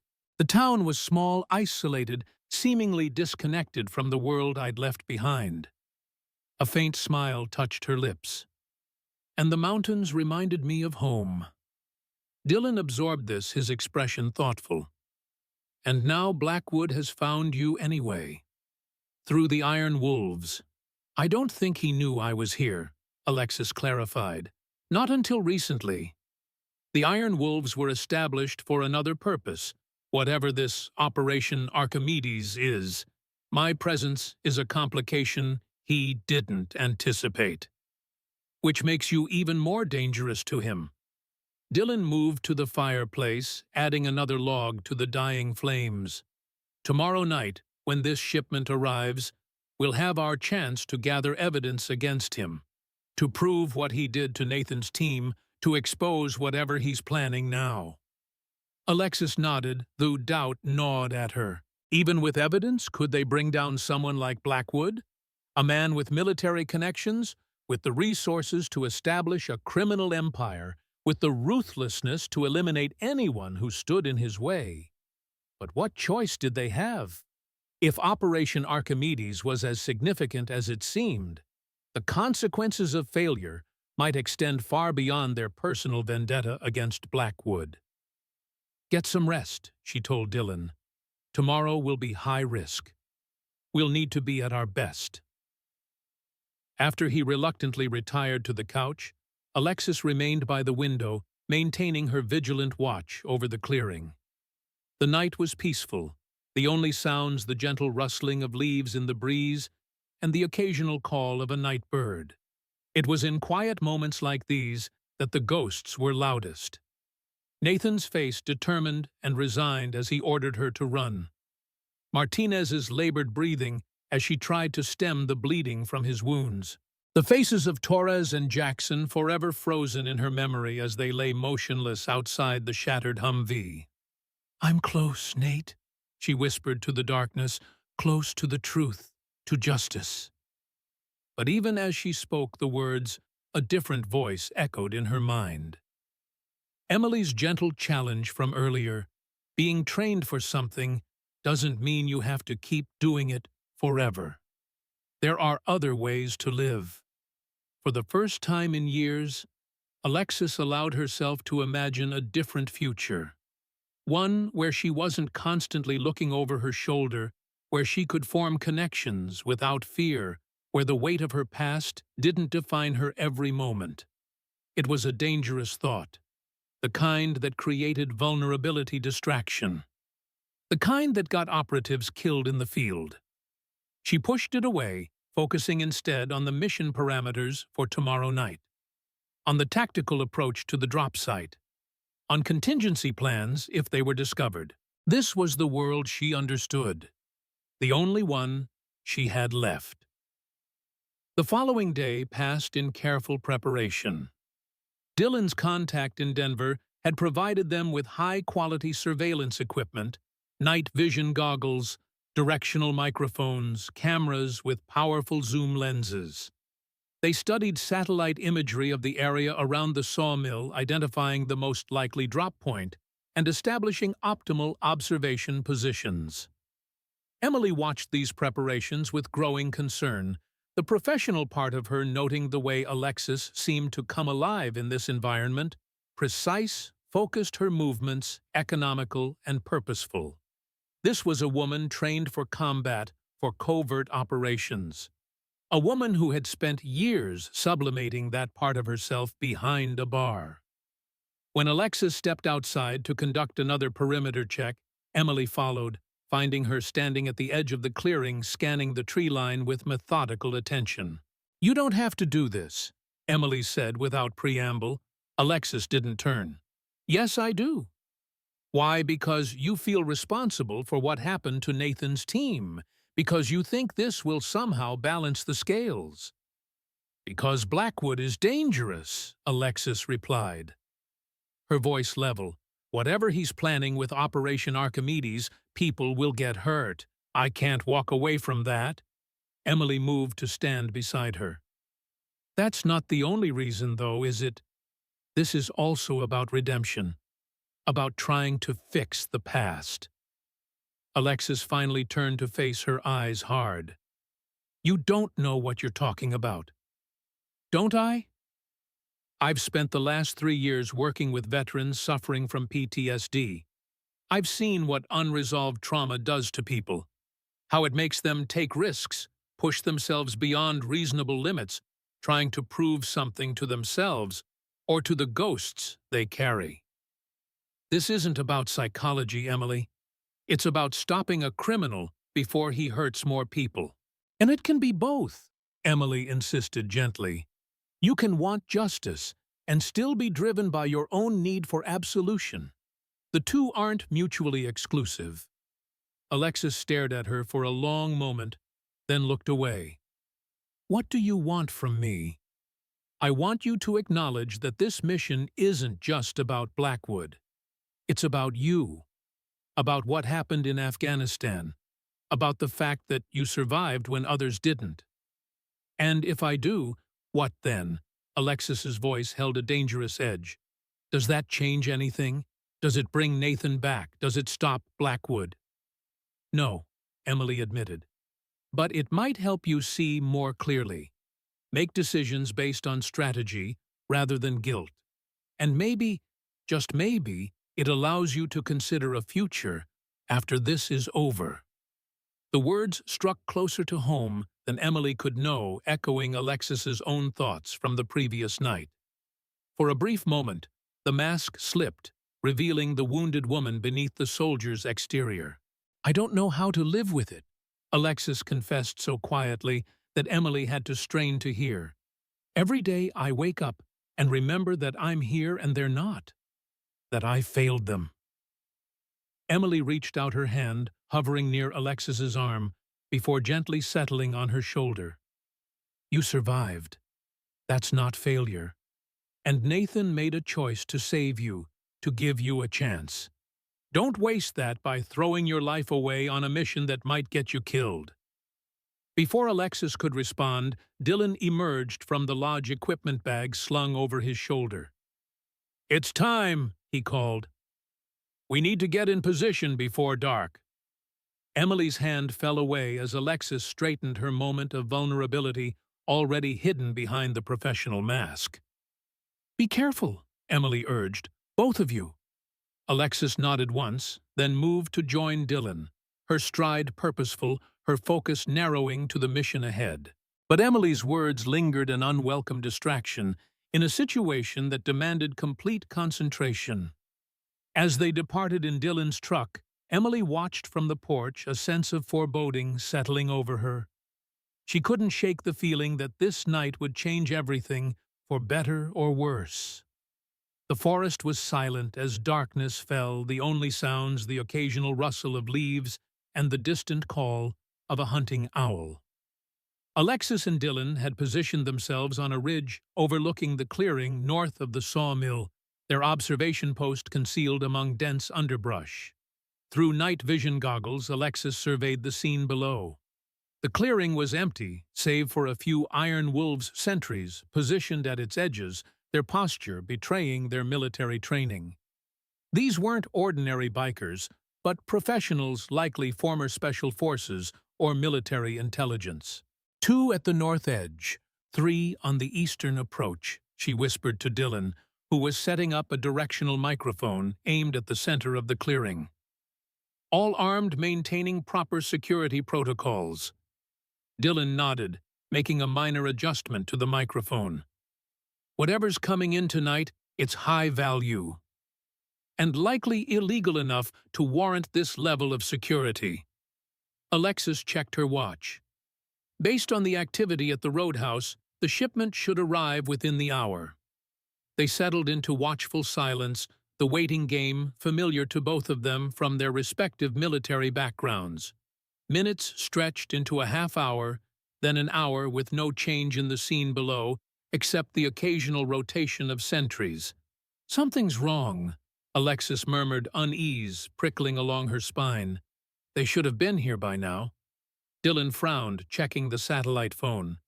"No messages from my contact. No alerts about law enforcement activity that might have delayed them." A soft electronic tone from the directional microphone drew their attention. Dylan adjusted the headphones, listening intently. "Chatter on their comms," he reported. "Something about a change in plans. The delivery's been diverted to an alternate location." Alexis cursed softly. "Blackwood must have suspected surveillance. He's adapting his approach." "Can you make out where they're going?" Dylan shook his head. "Too fragmented. Just that the package is being rerouted to secondary containment and that Blackwood wants personal confirmation of delivery." Alexis weighed their options. They could remain in position hoping for additional information, or they could fall back and regroup. The decision was made for them when headlights appeared at the edge of the clearing, a black Escalade pulling to a stop near the center. Vincent Harding emerged accompanied by 2 guards. He spoke briefly with the sentries, then scanned the surrounding forest, his gaze passing over their position without pausing. "He's looking for something," Dylan whispered. "Or someone." The microphone picked up Harding's voice, distorted but intelligible. "Sweep the perimeter again. Blackwood is certain they'll be watching." Alexis tensed. "They know we're here. We need to move. Now." They began disassembling their equipment with practiced efficiency, but before they could retreat, a new sound reached them, the rhythmic thump of helicopter rotors approaching from the east. "That wasn't part of the plan," Dylan muttered hastily, packing the directional microphone. Alexis peered through the night vision goggles as a sleek black helicopter appeared over the tree line. Its running lights off, moving with the precision of a military aircraft, rather than a civilian model. It hovered briefly over the clearing before setting down with minimal noise, its rotors slowing, but not stopping the classic posture of a drop that needed to be executed quickly. The side door slid open, and a figure emerged, silhouetted against the helicopter's interior lights. Even from a distance, Alexis recognized the military bearing the confident stride. "Blackwood," she breathed, adjusting the zoom on her goggles to capture his face clearly. Raymond Blackwood looked much as she remembered him, tall, imposing, his silver hair cut in the same precise style he had favored during his military career.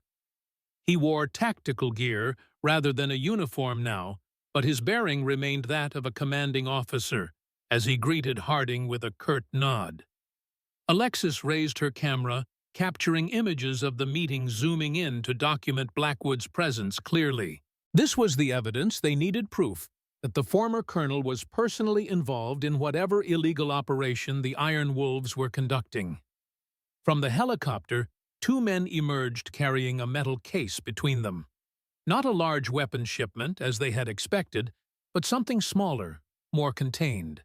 Something valuable enough to warrant Blackwood's personal attention. "What is that?" Dylan whispered, peering through binoculars. "I don't know," Alexis admitted, "but whatever it is, it's the key to Operation Archimedes." As they watched Blackwood supervise the transfer of the case to Harding's Escalade, checking its contents before allowing it to be secured in the vehicle. The entire operation took less than 5 minutes, a textbook military extraction minimizing exposure time. Alexis continued documenting the scene, her camera capturing clear images of Blackwood, directing the operation, handling what appeared to be highly sensitive material. This was the smoking gun they needed, irrefutable evidence linking him to illegal activities. The helicopter's rotors began to spin faster, preparing for departure. Blackwood exchanged a few final words with Harding, then turned to reboard the aircraft. In that moment, as he faced the ridge where they were concealed, Blackwood paused. His head tilted slightly, his gaze sweeping the tree line with the calculated precision of a predator sensing prey. Then, impossibly, his eyes seemed to lock directly on their position. A cold wave of recognition washed over Alexis. He couldn't possibly see them, they were well concealed using proper fieldcraft techniques. And yet, his posture suggested otherwise. Blackwood raised a hand, pointing directly at their hiding spot, and spoke to the men beside him. "We've been made," Alexis hissed. "Move!" They abandoned their remaining equipment, retreating into the dense forest, as shouts echoed from the clearing below. Flashlight beams cut through the darkness, and the sound of men crashing through the underbrush confirmed their worst fears. A pursuit team was already mobilizing. "Split up," Alexis ordered as they reached a small stream. "I'll draw them east. You circle back to the truck. If I'm not there in 30 minutes, leave without me." "That's not happening," Dylan objected. "We stay together." "This isn't a debate." Alexis handed him the camera. "This is the evidence. It needs to reach the FBI regardless of what happens to me." Before he could protest further, she was moving deliberately, making enough noise to attract attention as she headed east, away from their planned extraction route. The pursuit team responded exactly as she had anticipated, the majority of the flashlight beams converging on her position. Alexis ran with controlled precision, using the terrain to her advantage, leading her pursuers deeper into the forest, while maintaining enough distance to avoid capture. It was a tactic she had employed in hostile territory before become the prey that's just visible enough to chase but too elusive to catch. Behind her, the sounds of pursuit grew more scattered as the iron wolves spread out, trying to flank her. She adjusted her route accordingly, doubling back when possible, crossing the stream multiple times to confuse her trail. After 15 minutes of this deadly game, she paused in the shadow of a massive pine, controlling her breathing as she listened for signs of pursuit. The forest had grown quieter, the flashlight beams more distant. She had successfully drawn them away from Dylan's escape route. Now she needed to make her own way back to the extraction point. Alexis began moving west, using natural cover and staying low to avoid detection. She had nearly reached the road when a figure stepped out from behind a tree directly in her path, the moonlight revealing a familiar face. "Hello, Sergeant Morgan," Raymond Blackwood said calmly, his pistol aimed steadily at her chest. "It's been a long time." "You look well for a ghost," Blackwood said, his voice carrying the same commanding tone Alexis remembered from Afghanistan. "Though I suppose we're both ghosts in our own way." Alexis assessed her options with cold precision. The distance between them 12 feet. Too far to close before he could fire. The terrain uneven with limited cover. The weapon standard military-issue sidearm, likely a Sig Sauer. Her chances of survival, if she attempted to flee or attack, minimal. "Lower your weapon, Sergeant," Blackwood ordered. "I'd prefer not to shoot you." Again. The casual reference to Afghanistan sent a jolt through Alexis's system.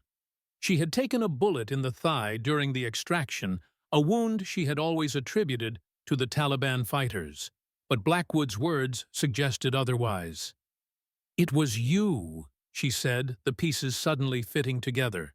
"You shot me during the extraction." A thin smile crossed Blackwood's face. "A regrettable necessity. You were asking too many questions even then. I couldn't risk you connecting the dots. And now we're having a long overdue conversation." He gestured with the pistol. "Walk. That way. Slowly."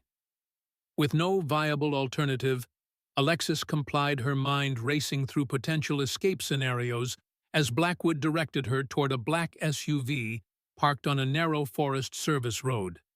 2 armed men stood beside it, their posture and vigilance marking them as former military. "Where's Westbrook?" Blackwood asked as they approached. "Nathan Cole's brother was with you at the ridge. My men lost track of him." Alexis remained silent, which earned her a knowing nod from Blackwood. "Loyalty. I always admired that about you, Morgan." He opened the rear door of the SUV. "Get in." The interior was luxurious leather seats, privacy glass, the subtle hum of an armored vehicle. Blackwood slid in beside her, keeping the pistol trained on her midsection, while one of the men took the driver's seat. The other remained outside, presumably continuing the search for Dylan. As the vehicle began moving through the forest, Alexis studied Blackwood more carefully. 5 years had added more silver to his hair, more lines around his eyes, but his bearing remained that of a battlefield commander, confident, controlled, accustomed to power. "You've been watching me," she said, breaking the silence. "For how long?" "Since Granite Falls," Blackwood replied. "Though I didn't know it was you at first. The Iron Wolves reported a bartender with unusual combat skills. It piqued my interest." "And Vincent Harding, he works for you." "With me," Blackwood corrected. "Vincent understands the bigger picture, the necessity of what we're doing." "Which is what exactly arms trafficking, drug running, or is Operation Archimedes something more ambitious?" At the mention of Archimedes, Blackwood's expression sharpened. "You've been busy, but you've only scratched the surface." He studied her for a moment. "You never were one to leave a mission incomplete, were you, Sergeant? Even now, years later, you're still hunting for answers about what happened in Korengal." "I know what happened," Alexis replied, her voice steady despite the anger simmering beneath. "You sacrificed my team." You delayed the extraction deliberately. What I don't know is why. The SUV turned onto a paved road, accelerating as they left the forest behind. Through the tinted windows Alexis could see, they were heading east toward the more developed areas near Denver. Your team wasn't supposed to die, Blackwood said after a long pause. Nathan Cole wasn't supposed to play hero. The plan was for the Taliban to capture you, hold you for a few days, then we would negotiate your release. Why? To control the narrative, to create a diplomatic incident that would justify increased military presence in that region. His expression hardened.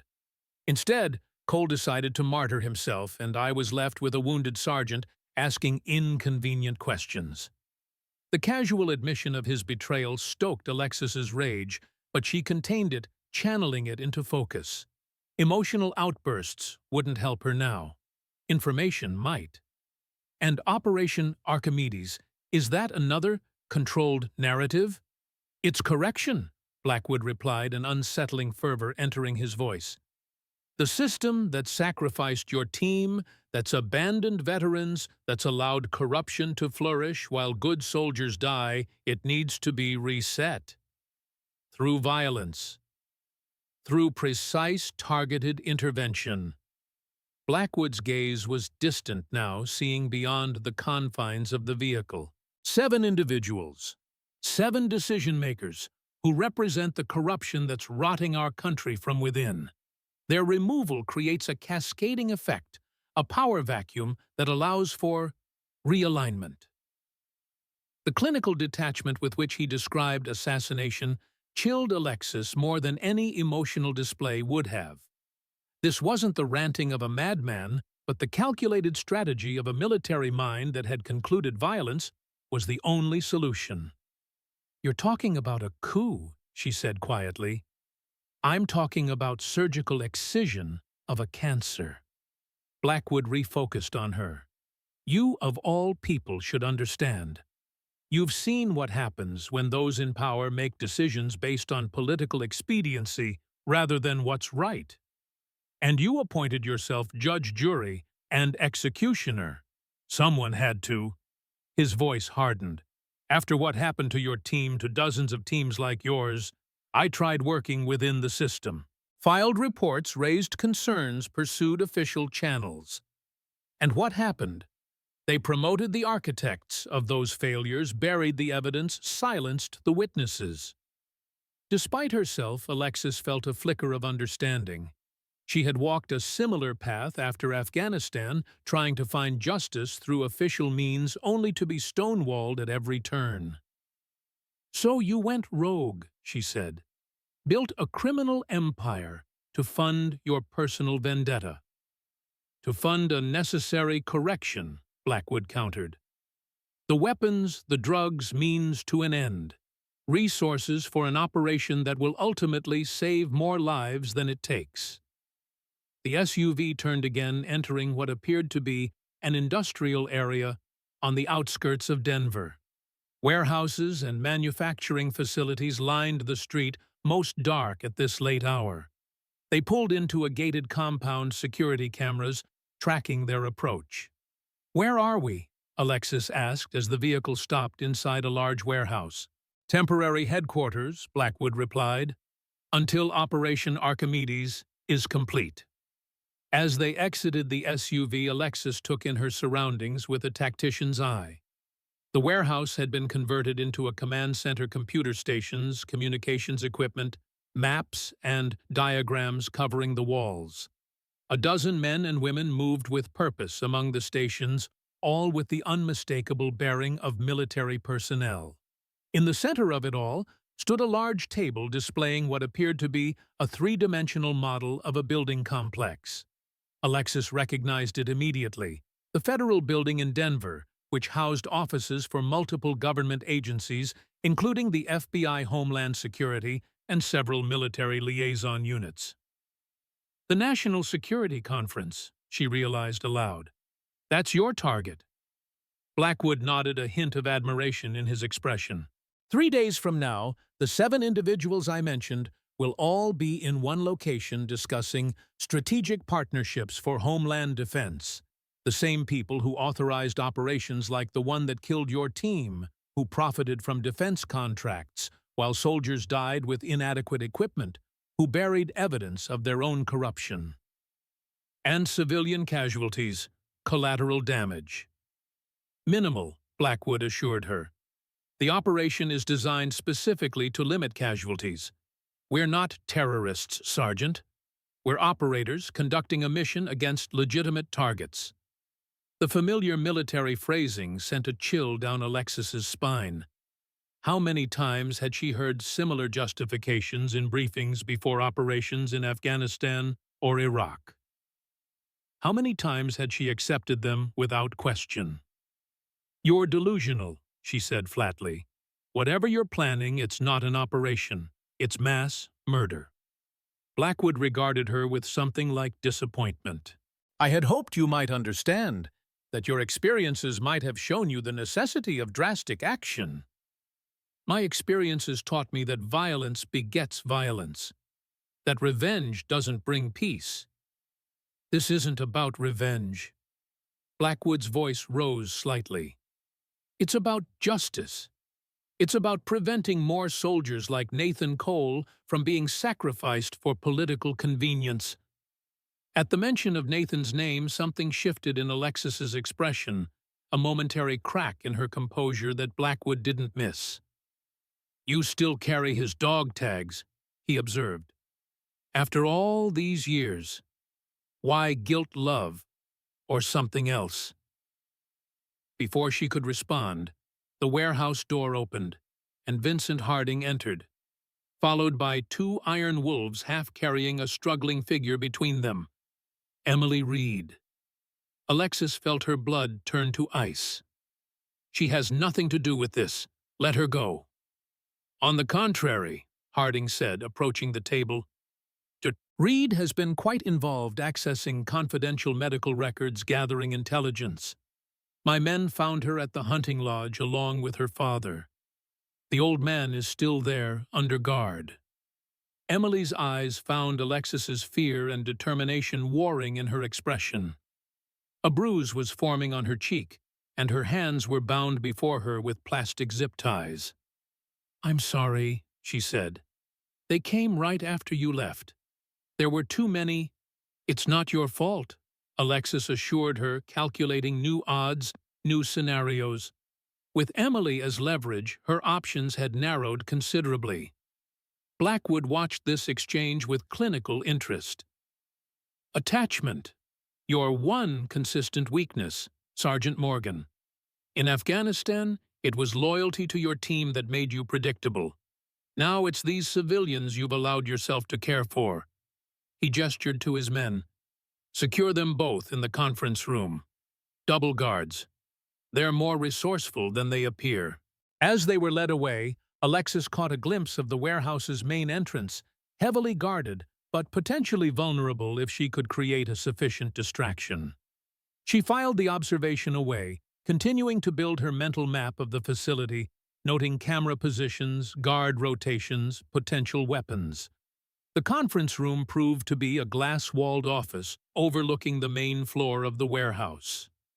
Two armed guards took positions outside the door, while another pair patrolled the perimeter of the main floor, maintaining sightlines to the glass office.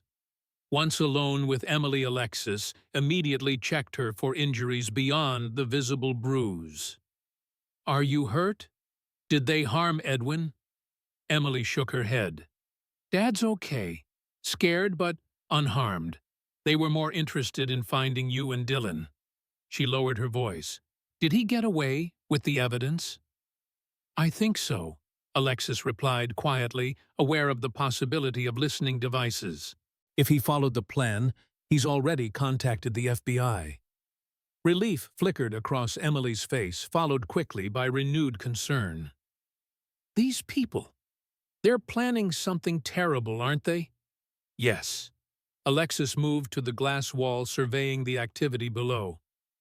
"An assassination operation at the National Security Conference. Multiple high-level targets." "My God!" Emily joined her at the window. Can they be stopped?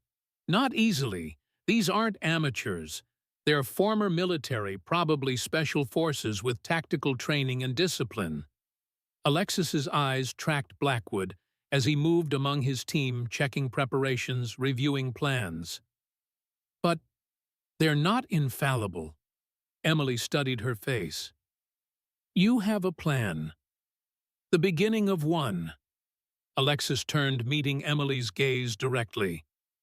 But it's risky, and I can't guarantee your safety. I'm already in danger, Emily pointed out. We both are. What's the alternative? Wait, to be killed once they've completed their operation. Alexis acknowledged this with a grim nod. Blackwood won't keep us alive after Archimedes is executed. We're witnesses, liabilities. Then we fight. Emily's voice held surprising determination. Whatever your plan is, I'll help. For a moment, Alexis simply looked at her, this civilian who had shown more courage in the past few days than many soldiers she had known. There was something in Emily's steady gaze that reminded her of Nathan, not the tactical brilliance or the command presence, but the unwavering moral compass, the refusal to back down when principles were at stake. First, we need to create an opportunity, Alexis said, lowering her voice further. And for that, we need to understand their timeline, their vulnerabilities. As night deepened into early morning, they observed the operation below, gathering intelligence on shift changes, security protocols, and the overall structure of Blackwood's team. Alexis noted with professional appreciation the military precision with which the team operated, clear chain of command, defined responsibilities, contingency planning. But even the most disciplined operation had weaknesses. The question was whether she could identify and exploit them before Blackwood implemented his plan. Dylan Westbrook drove through the darkness, his knuckles white on the steering wheel, his mind replaying the moment Alexis had thrust the camera into his hands and ordered him to leave.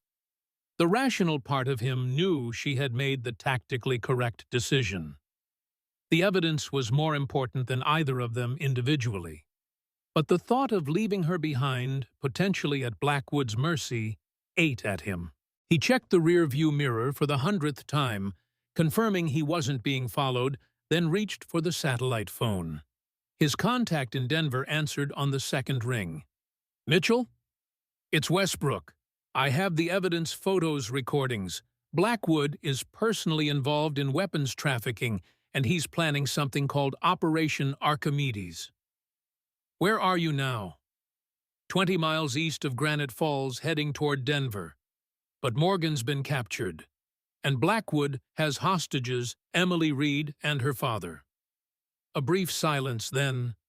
The FBI is mobilizing based on the preliminary evidence you sent earlier. But they need more to move against someone with Blackwood's connections, especially with this national security conference approaching. I have more, Dylan assured him. Concrete proof of Blackwood's involvement, his presence at the weapons transfer. But we need to move fast. If Archimedes is what we think it is, an assassination operation targeting the conference, Mitchell finished. Yes, we've pieced that much together from your earlier intelligence, but without knowing the specific methodology or the exact targets, the Bureau is hesitant to disrupt a major security event on limited evidence. Dylan swore under his breath. People will die if they wait for perfect intelligence. I know. Mitchell's voice was grim. That's why we're meeting in person. I have someone with me, someone who can help cut through the bureaucracy. How soon can you reach Denver? Dylan calculated quickly. 90 minutes, assuming no complications. We'll be waiting at the location I'm texting you now. And Dylan, yeah, be careful. Blackwood has resources we don't fully understand yet. If he realizes you have evidence that could expose Operation Archimedes, I know, Dylan said quietly. He'll send everything he has to stop me. As if summoned by the words, Headlights appeared in his rearview mirror, approaching rapidly from behind. Two vehicles moving in tandem, closing the distance with professional precision. "I may have spoken too soon about complications," Dillon told Mitchell. "I've got company." "Can you evade?" Dillon assessed his options. The forest road offered limited opportunities for evasive driving, and his truck, while sturdy, couldn't outrun pursuit vehicles in a straight chase. "Not easily, but I can delay them." His military training kicked in, mind-mapping fallback positions, defensive options, extraction routes. "I'll contact you when I can." He ended the call as the first vehicle pulled alongside him, a black SUV with tinted windows. The passenger window lowered, revealing an armed man who gestured for Dillon to pull over. Instead, Dillon slammed the truck into the SUV's side, forcing it toward the edge of the road. Metal screamed against metal as the vehicles collided, the truck's greater weight, giving Dillon a momentary advantage. The SUV swerved its driver, fighting to maintain control on the narrow road. Dillon used the opportunity to accelerate, putting distance between them before the second vehicle could close in. But the respite was brief. The pursuing vehicles recovered quickly, demonstrating the skill of professional drivers. They separated, one falling back, while the other accelerated, attempting to box Dillon in. He reached into the glove compartment, retrieving the pistol his contact had provided. Not his preferred option, a firefight while driving was dangerous and unpredictable, but he needed to be prepared. The road ahead curved sharply around a steep hillside, with a guardrail, the only barrier between the pavement and a long drop. Dillon took the curve at dangerous speed, the truck's tires screaming in protest. The pursuing vehicles followed the lead SUV, drawing alongside once more. This time, the passenger leaned out the window, weapon raised. Dillon didn't hesitate. He fired through his own window, the shot going wide, but forcing the gunman to duck back inside. Then he yanked the wheel hard, sideswiping the SUV and sending it scraping along the guardrail in a shower of sparks. For a critical moment, the SUV slowed, giving Dillon the opening he needed. He floored the accelerator, pushing the truck to its limits as he created distance between himself and his pursuers. The satellite phone rang. Dillon answered with one hand, keeping the other on the wheel as he navigated the winding road. "Change of plans," Mitchell said without preamble. "We're sending a helicopter to extract you. There's a clearing 3 miles ahead just off the main road. Can you reach it?" "If I can lose these pursuit vehicles." Dillon checked his mirror. The SUVs were falling behind, but still in sight. "ETA on the helicopter." 15 minutes. We'll have ground support waiting at the clearing, but you need to get there first." Dillon's mind raced, calculating options. The camera with the evidence was secure in his jacket pocket, but if he didn't reach the extraction point, it would all be for nothing. And more importantly, without federal intervention, Alexis and the others remained in Blackwood's hands. "I'll be there," he promised, then ended the call. The road ahead straightened, giving the pursuit vehicles an advantage. They began to close the gap once more, engines roaring in the night. Dillon needed to change the equation. A straight race to the clearing would end with him being overtaken. He needed to eliminate at least one of the pursuers. As the road curved again, he saw his opportunity, a narrow side trail barely visible in the darkness, branching off to the right. At the last possible moment, he wrenched the wheel, sending the truck bouncing onto the rough trail. The sudden maneuver caught his pursuers by surprise. The lead SUV shot past the turnoff, while the second tried to follow Dillon's path, only to become stuck in the soft shoulder at the trail's entrance. Now he faced a different challenge. The trail was rough, never intended for a vehicle of the truck's size. Branches scratched at the windows, and unseen dips threatened to bottom out the suspension. But it was heading in roughly the right direction, and for the moment, he had lost his pursuers. Dillon pushed on, guided more by instinct than visibility, until the trail widened into what appeared to be an old logging road. More navigable, but also more likely to be known to his pursuers if they regrouped. The clearing Mitchell had mentioned couldn't be far now. Dylan checked the satellite phone's GPS, confirming his position. Less than a mile to the extraction point. He had just registered this when a new sound reached him, the distinctive thump of helicopter rotors. But they were coming from behind him, not from the direction of the clearing. Blackwood had air assets. Dylan accelerated, pushing the truck to its limits on the uneven surface. The helicopter was gaining on him, its searchlight sweeping the forest below, seeking his vehicle among the trees.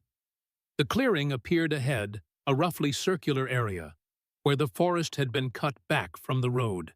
And there, on the far side, the welcome sight of a helicopter touching down its side door, open figures moving toward the tree line with weapons ready. But behind him, the pursuing helicopter had spotted his truck. Its searchlight locked onto the vehicle, and the distinctive sound of a mounted weapon being prepared to fire reached Dylan's ears. He had seconds, not minutes, to reach the extraction team. Dylan abandoned the truck 50 yards from the clearing, grabbing the camera and sprinting for the tree line. Behind him, gunfire erupted from the pursuing helicopter rounds, impacting the ground around him as he zigzagged toward safety. The extraction team returned fire, forcing the helicopter to veer away momentarily. Dylan used the opportunity to cover the remaining distance, reaching the protective cover of the trees, where Mitchell and 3 armed men waited. "The camera," Dylan gasped, pressing it into Mitchell's hands. "Everything we need. Evidence of Blackwood, the weapons, all of it." Mitchell nodded, passing the camera to one of his men. "Let's go. Our window is closing." As they ran for the waiting helicopter, Dylan explained what had happened. Alexis's capture, the hostages at the hunting lodge, what they had learned about Operation Archimedes. "The FBI is preparing a response team," Mitchell assured him as they boarded the helicopter. "But they need to know where Blackwood is holding Morgan and the Reed woman." "Any ideas?" Dylan shook his head. "They could be anywhere. Blackwood has resources throughout the region." "Then we focus on what we do know," Mitchell decided as the helicopter lifted off. "The National Security Conference. If that's Archimedes' target, we start there and work backward." As they rose above the trees, Dylan caught a glimpse of the pursuing helicopter circling the abandoned truck, its searchlight illuminating the empty vehicle. They had escaped, but the race was far from over. And somewhere, Alexis was facing Blackwood alone. Morning light filtered through the glass walls of the conference room, illuminating the activity on the warehouse floor below.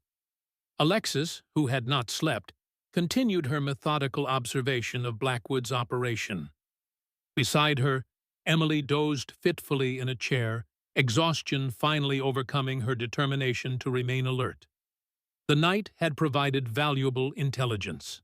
Alexis now understood the basic structure of Blackwood's team, approximately 30 operatives divided into 4 units with specific responsibilities. The timing of shift changes.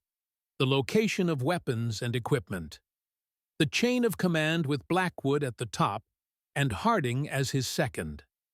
Most importantly, she had identified several potential vulnerabilities. The communications system was centralized with a main server handling coordination between teams. The armory was secured but accessible from the main floor.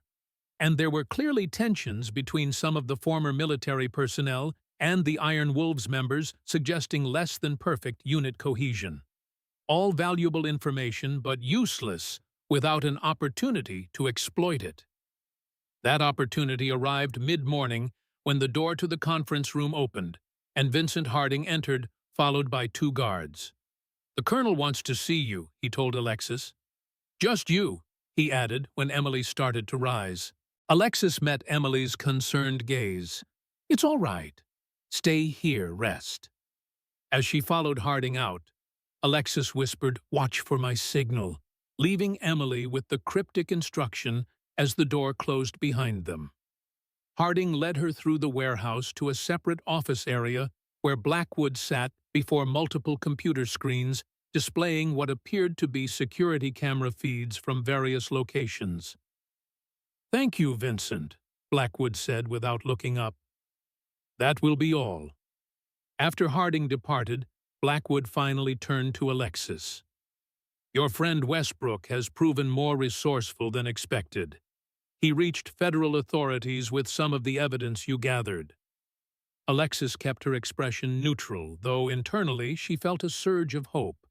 If Dillon had delivered the evidence, there was still a chance to stop Operation Archimedes. "Unfortunately for him," Blackwood continued, "the bureaucracy moves slowly. By the time the FBI acts on his information, Archimedes will be complete." "Then why tell me this?" Alexis asked. "Why not just kill me now and focus on your operation?" Blackwood studied her for a moment. "Because despite everything, I still respect your capabilities, your loyalty. In another life, you might have understood what I'm trying to accomplish. In another life, you might not have betrayed everything you once stood for," she countered. He accepted this with a slight nod. "Perhaps, but we play the hand we're dealt." Blackwood gestured to one of the screens which showed a security feed of what appeared to be a holding cell. Inside, a man sat on a narrow cot, his face turned away from the camera. "I thought you might want to see this before we proceed." Alexis stepped closer, studying the figure on the screen. There was something familiar about the set of his shoulders, the way he held himself, despite his captivity. "Who is that?" Instead of answering, Blackwood pressed a button, and the camera angle changed, revealing the man's face. Alexis felt the world tilt beneath her feet. Nathan Cole, older, thinner, with a jagged scar running from temple to jaw, but unmistakably Nathan. The man she had watched sacrifice himself in Afghanistan.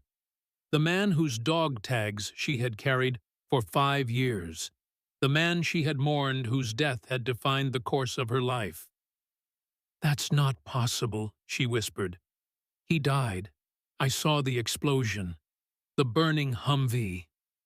"Captain Cole survived, though not without significant injuries," Blackwood said, his voice dispassionate, as if discussing a routine operational detail. "He was recovered by a Taliban unit that had been paid to capture, not kill. When I realized he was still alive, I arranged for his transfer to a private medical facility." "You've kept him prisoner for 5 years." Horror and rage warred within Alexis, threatening to overwhelm her carefully maintained control. "I've kept him secure," Blackwood corrected. "Nathan knew too much about my early operations, about the connections I was building. He had been investigating me for months before Korengal." The revelation hit Alexis with physical force. Nathan had known. He had suspected Blackwood's corruption and had been gathering evidence just as she and Dillon were doing now. "Why show me this?" she demanded, her voice raw with emotion. "What possible reason?" "Because you have a choice to make," Blackwood interrupted. "The federal response to Westbrook's evidence will be delayed, but not indefinitely. Eventually, they'll move against me. When that happens, contingency protocols will be executed." He nodded toward the screen showing Nathan, "including the elimination of certain liabilities." The implication was clear: help Blackwood or Nathan dies. "What do you want from me?" Alexis asked, though she already knew the answer. "Your skills, your cooperation. In return, I guarantee Captain Cole's safety." Blackwood leaned forward. "After Archimedes is complete, both of you will be free to go. You have my word." The word of a man who betrayed his country, who sacrificed his own soldiers. Alexis shook her head. "That's worth nothing." "Then consider this." Blackwood pressed another button, and a new feed appeared on the screen. Emily in the conference room, watched by armed guards. "Dr. Reed, her father, Westbrook, if my men find him. All of them will die if Archimedes is compromised. Is that a price you're willing to pay for your principles? It was the ultimate manipulation, leveraging her loyalty, her sense of responsibility against her moral compass. The tactician in Alexis recognized the elegant cruelty of the choice. The human in her recoiled from it. "I need to see him," she said finally. "Nathan, in person, not through a camera feed that could be manipulated." Blackwood considered this, then nodded. "Fair enough, I'll arrange it. But understand this, Sergeant Morgan, if you attempt to escape, if you try to warn anyone about Archimedes, everyone you care about dies, starting with Captain Cole." As she was led back to the conference room, Alexis's mind raced, calculating new variables, new possibilities. Nathan was alive. The knowledge altered everything and nothing. The mission remained the same: stop Operation Archimedes, prevent the assassinations, bring Blackwood to justice. But the stakes had risen exponentially. Emily looked up as Alexis entered immediately, noting her altered demeanor. "What happened? What did he tell you?" Alexis waited until the guards had left, then leaned close, keeping her voice to a whisper. "Nathan Cole is alive. Blackwood's been holding him captive for 5 years." Emily's eyes widened. "My God, are you sure it's really him? It could be a trick." I'll know when I see him. Blackwood's arranging it." Alexis glanced toward the glass wall, confirming their conversation couldn't be overheard. "Listen carefully. This changes the timeline, but not the plan. When I create a diversion, you need to reach the communications hub on the east side of the warehouse floor. If you can disable it even briefly, it will disrupt coordination between Blackwood's teams. And what will you be doing? Finding Nathan and stopping Blackwood." Alexis met Emily's gaze directly. "It's going to be dangerous, chaotic. If you see an opportunity to escape, take it. Don't wait for me." Emily shook her head. "I'm not leaving you behind." Before Alexis could respond, the door opened again. Vincent Harding stood there, flanked by the ever-present guards.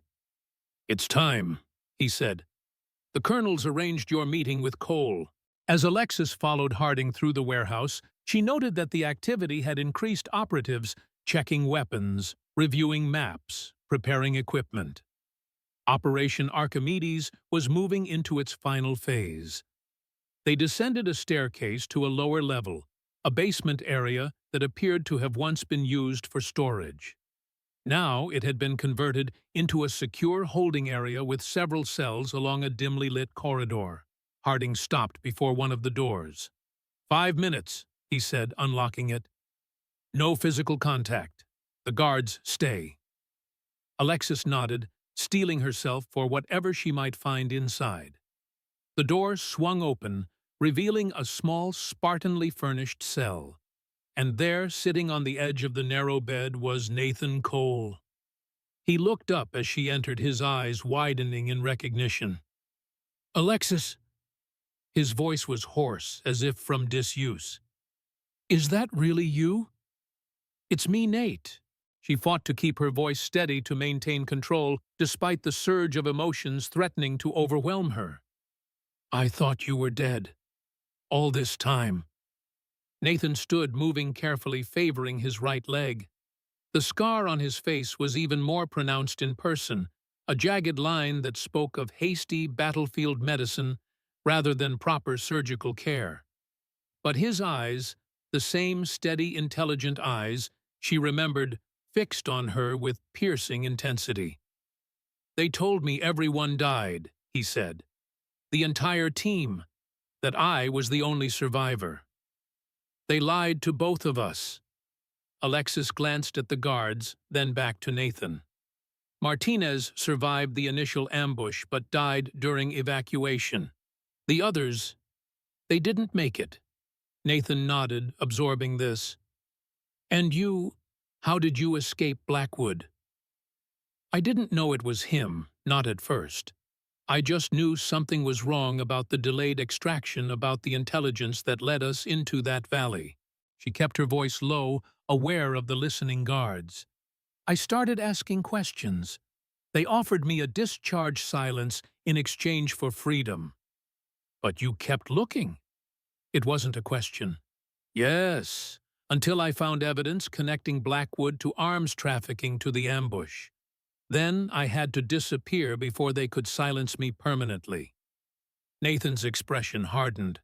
Archimedes, that's what this is all about.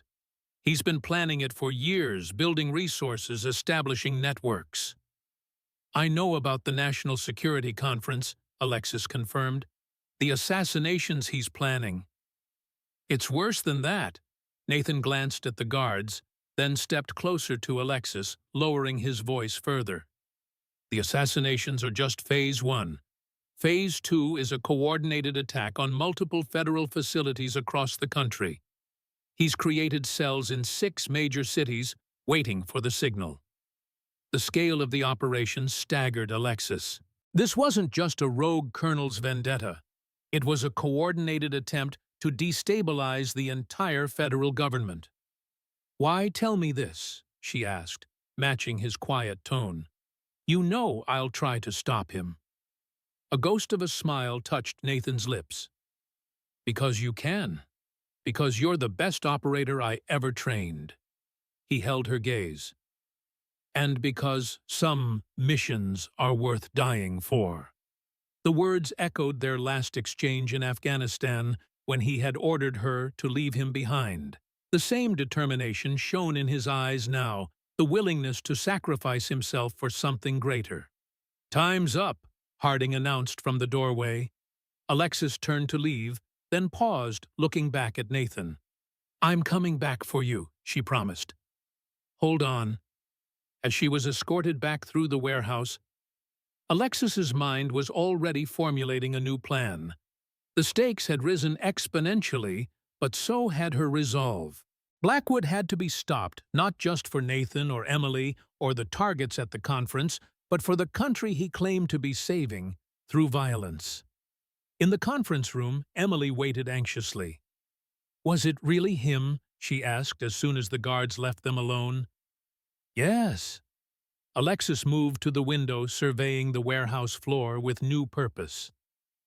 "And it's worse than we thought. The conference assassinations are just the beginning. Blackwood has cells in multiple cities waiting to launch coordinated attacks." "My God!" Emily joined her at the window. "Can the two of us really stop something this big?" "Not alone." Alexis's gaze fixed on a figure entering the warehouse, Dylan Westbrook, flanked by armed guards. "But we're not alone anymore." Dylan's appearance was unexpected but not entirely surprising. If Blackwood's men had captured him after he delivered the evidence to the FBI, bringing him here made tactical sense, consolidating all threats in one secure location. As Dylan was led toward what appeared to be Blackwood's office, his gaze swept the warehouse, eventually finding Alexis through the glass walls of the conference room. No recognition showed on his face, but Alexis knew he had seen them. "This changes things," she told Emily. "With Dylan here, we have a better chance. But we need to move fast before Blackwood decides we're more valuable as leverage than as potential allies." "What's the plan?" Emily asked, determination replacing fear in her expression. "When they bring Dylan here, which they will, we create a distraction. Something significant enough to draw attention from the guards. That's when you make for the communications hub, and I go for the armory. And then we improvise." Alexis's expression hardened. "And we stop Archimedes, whatever it takes." The next hour passed in tense anticipation. Alexis continued her careful observation of the warehouse operations, noting that the activity had increased further. Teams were conducting final equipment checks, vehicles were being prepared, and Blackwood himself moved among the groups, issuing last-minute instructions. When the door finally opened, it was Blackwood himself who entered, followed by Dillon and the ever-present guards. "Family reunion," Blackwood remarked dryly. "Nathan Cole's brother, his loyal sergeant. All we're missing is the captain himself." Dillon's eyes met Alexis's, a silent communication passing between them. He looked roughed up, but not seriously injured, a cut above his eyebrow, bruising on his jawline the way he favored his left side, suggesting bruised ribs. "I thought you'd wanted to hear the news together," Blackwood continued. "The FBI is mobilizing based on the evidence Mr. Westbrook provided. Unfortunately for them, Operation Archimedes has been accelerated. By the time they secure the National Security Conference, the primary targets will already be eliminated, and Phase 2 will be underway." "You won't succeed," Dillon said, his voice steady despite his injuries. "The evidence I delivered includes details of your operation, your methods, the identities of your key personnel. Evidence that will be valuable for the historical record, I'm sure." Blackwood seemed unconcerned. "But it won't stop what's already in motion." "Maybe not," Alexis interjected. "But we might." The statement hung in the air, a clear challenge. Blackwood studied her, then Dillon, then Emily, assessing the threat they represented. "I admire your confidence, Sergeant Morgan, but the three of you unarmed and outnumbered against my entire operation—" He shook his head. "Those aren't odds even you would take." "I've faced worse," Alexis replied, holding his gaze. "In Afghanistan, with Nathan." The mention of Nathan's name in this context was deliberate, a reminder to Blackwood of his vulnerability. He had kept Nathan alive for 5 years. A tactical error born of sentiment or necessity, but of vulnerability nonetheless. Blackwood recognized the implicit threat. His expression hardened. "Guard them closely," he instructed the men at the door. "I want all 3 present when we execute Archimedes. Let them witness what they failed to prevent." After he left, the 3 of them were alone except for the guards stationed outside the glass walls. "Nathan's alive," Alexis told Dillon without preamble. "Blackwood's been holding him prisoner for 5 years." Dillon's shock was evident, a complex mix of emotions crossing his face. Disbelief, hope, anger. "You're sure you've seen him?" "I've seen him. Spoken to him. It's really Nathan." Alexis kept her voice low, aware of potential listening devices. "And he confirmed what we suspected about Archimedes. It's not just the conference. Blackwood has sleeper cells in multiple cities, ready to launch coordinated attacks." "Jesus." Dillon ran a hand through his hair, processing this. "The FBI is focusing all their resources on securing the conference. They don't know about the secondary attacks. Which is why we need to stop Blackwood here now, before the operation can be initiated." Alexis glanced at the guards, then back to Dillon. "What happened after we separated at the observation point?" Dillon quickly recounted his escape, the pursuit, the extraction by Mitchell's team, and his eventual capture when they attempted to infiltrate what they believed was Blackwood's secondary command post. "Mitchell escaped," he concluded. "He has the evidence, and he's working with the FBI to coordinate a response. But they're still hours away from having sufficient manpower to breach this facility." "We don't have hours," Alexis said grimly. "Based on the activity level, Archimedes launches within the next 60 minutes. Emily, who had been quietly observing their exchange, spoke up. "Then we create our own opportunity, now before they separate us again." Alexis and Dillon both looked at her, surprised by the determination in her voice. "She's right," Alexis decided. "We're in the best position we'll get all together with Blackwood, focused on final preparations rather than us." Dillon nodded his agreement. "What's the play?" Alexis outlined her plan quickly, a coordinated action that would create maximum disruption with their limited resources. It was high risk, with multiple potential failure points, but as she had told Blackwood, she had faced worse odds. On my signal, she concluded, meeting their eyes in turn. Ready.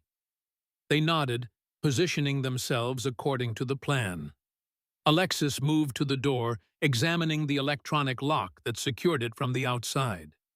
Emily stood nearby, prepared to follow Alexis's lead, while Dylan positioned himself by the glass wall, watching the guards' rotation patterns. "Now," Alexis said quietly, and began pounding on the door, calling for help, her voice pitched to convey urgency without alarm. One of the guards approached, annoyed, rather than suspicious. "What? She's having a seizure," Alexis said, gesturing frantically toward Emily, who had collapsed to the floor in a convincing simulation of a medical emergency. "She needs help." The guard hesitated, then called for his partner. Together, they unlocked the door and entered the room, moving toward Emily's convulsing form. It was the opening Alexis needed. She struck with practiced precision, targeting the first guard's carotid artery with enough pressure to render him unconscious within seconds. Dylan moved simultaneously, tackling the second guard before he could radio for help. The entire takedown occurred in near silence, both guards neutralized before they could alert the wider security team. "Zip ties," Alexis ordered, and Emily produced the plastic restraints she had palmed from one of the guards during an earlier check. They secured the unconscious men, gagged them with strips torn from their own shirts, and relieved them of their weapons and communication devices. "Phase 1 complete," Alexis said, checking the guards' weapons, standard 9mm pistols fully loaded. "Now, for the hard part." They exited the conference room cautiously, using the guards' access cards to lock the door behind them. From their elevated position, they could see most of the warehouse floor, the teams making final preparations, the vehicles being loaded, Blackwood himself at the central command table, reviewing plans. "Emily Communications Hub," Alexis directed, handing her one of the guards' radios. "When you hear the diversion, disable as much as you can, then make for the east exit. Dylan with me.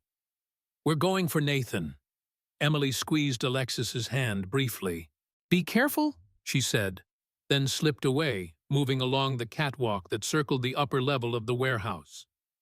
"Nathan's in a holding area below the main floor," Alexis told Dylan as they moved in the opposite direction, staying low to avoid being spotted from below.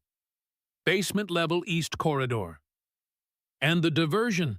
Dylan asked, checking the pistol he had taken from the second guard. Alexis pointed to a stack of fuel drums near the vehicles being prepared for Archimedes. "Those should do nicely." They reached a stairwell at the far end of the catwalk, descending quickly but cautiously.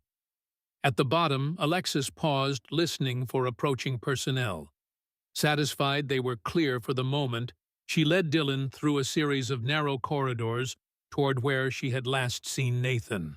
The holding area was guarded as expected, 2 men stationed at the entrance to the corridor containing the cells. Alexis signaled for Dylan to wait, then moved forward alone, adopting the confident stride of someone with authority. "Blackwood sent me to move the prisoner," she told the guards as she approached. "The captain is being transferred before the operation launches." The guards exchanged glances, clearly suspicious. "We don't have orders for that," one said, his hand drifting toward his weapon. "Check with command if you want," Alexis replied, her posture relaxed but alert. "But Blackwood's busy with final preparations. He won't appreciate the interruption." The invocation of Blackwood's name created just enough hesitation for Alexis to make her move. She closed the distance between them in 2 rapid strides, striking the first guard with a precision blow to the throat that collapsed his windpipe. As he fell gasping, she seized his weapon and turned it on the second guard. "Keys," she demanded.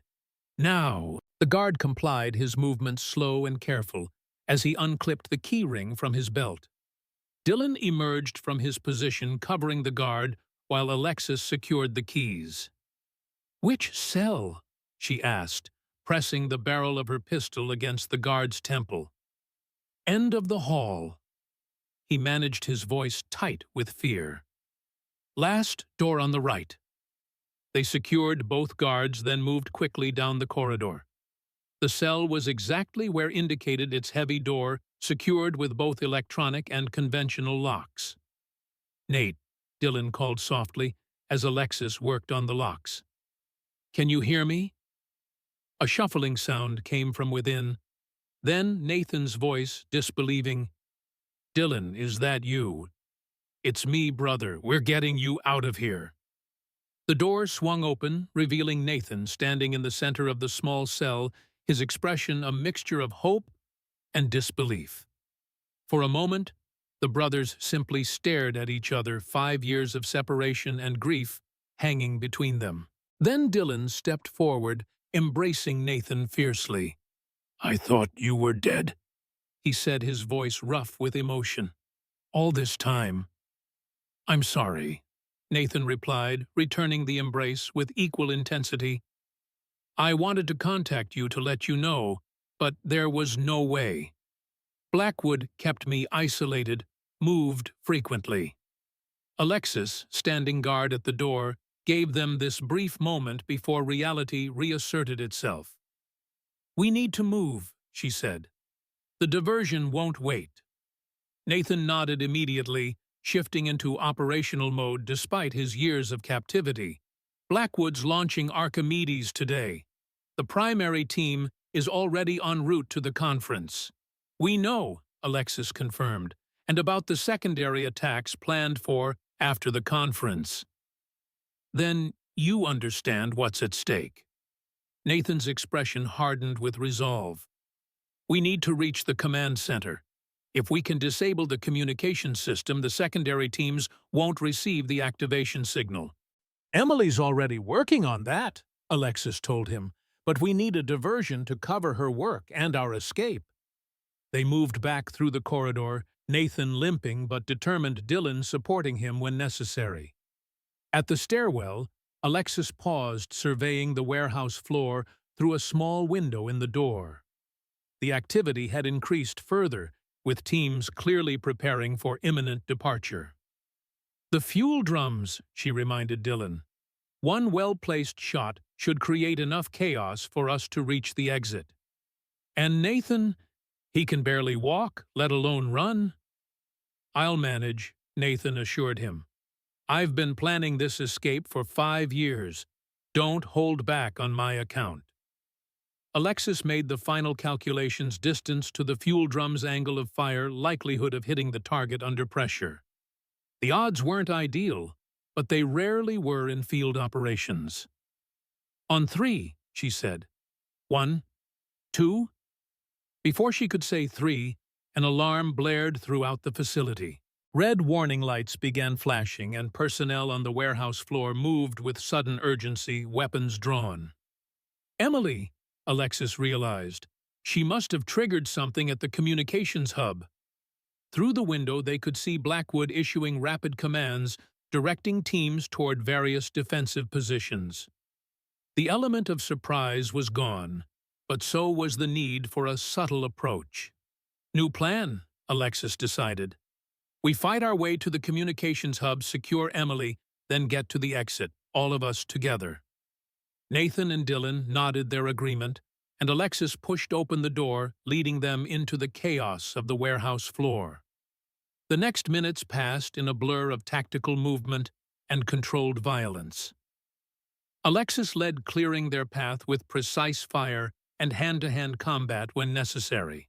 Dylan protected Nathan, who, despite his physical limitations, contributed with tactical guidance and occasional well-placed shots from a weapon taken from a fallen guard. They fought their way across the warehouse floor, taking advantage of the confusion caused by the alarm and Emily's sabotage of the communications system.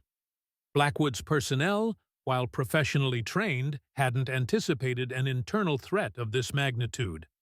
At the communications hub, they found Emily barricaded behind an overturned desk, exchanging fire with 2 Iron Wolves members. "Cover me," Alexis told the brothers, then sprinted toward Emily's position, firing as she moved to draw attention away from the young doctor. The distraction worked. The Iron Wolves focused on Alexis, giving Dylan clear shots at both. They fell in quick succession, and Alexis reached Emily's position unharmed. "The system's down," Emily reported, her voice steady, despite the chaos around them. "I managed to disable the primary servers before they realized what I was doing." "Good work," Alexis said, genuinely impressed by Emily's composure under fire. "Let's move. East exit as planned." They rejoined Nathan and Dylan, forming a tight unit as they moved toward the exit. The warehouse had descended into chaos, with multiple alarms blaring, and Blackwood's forces divided between defending the facility and preparing for Archimedes. They had almost reached the exit when a familiar voice cut through the din. "That's far enough, Sergeant Morgan." Raymond Blackwood stood 20 feet away, a pistol trained on their group. Unlike his personnel, who moved with increasing desperation, Blackwood remained calm, controlled his aim steady. "It's over, Colonel," Alexis replied, her own weapon raised. "The FBI knows about Archimedes. Your communications are down. The secondary teams won't receive their activation signals." "A setback, not a defeat," Blackwood countered. "The primary team is already in position at the conference. The targets will be eliminated as planned." "And then what?" Nathan challenged, stepping forward, despite Dylan's attempt to hold him back. "More violence, more death." "When does it end, Raymond?" "When the system that betrayed us is reformed," Blackwood replied, his gaze shifting to Nathan. "You, of all people, should understand that, Captain. You were investigating the same corruption before Korengal. I was investigating individuals who had broken their oaths," Nathan corrected, "not plotting to tear down the entire government." "A distinction without a difference."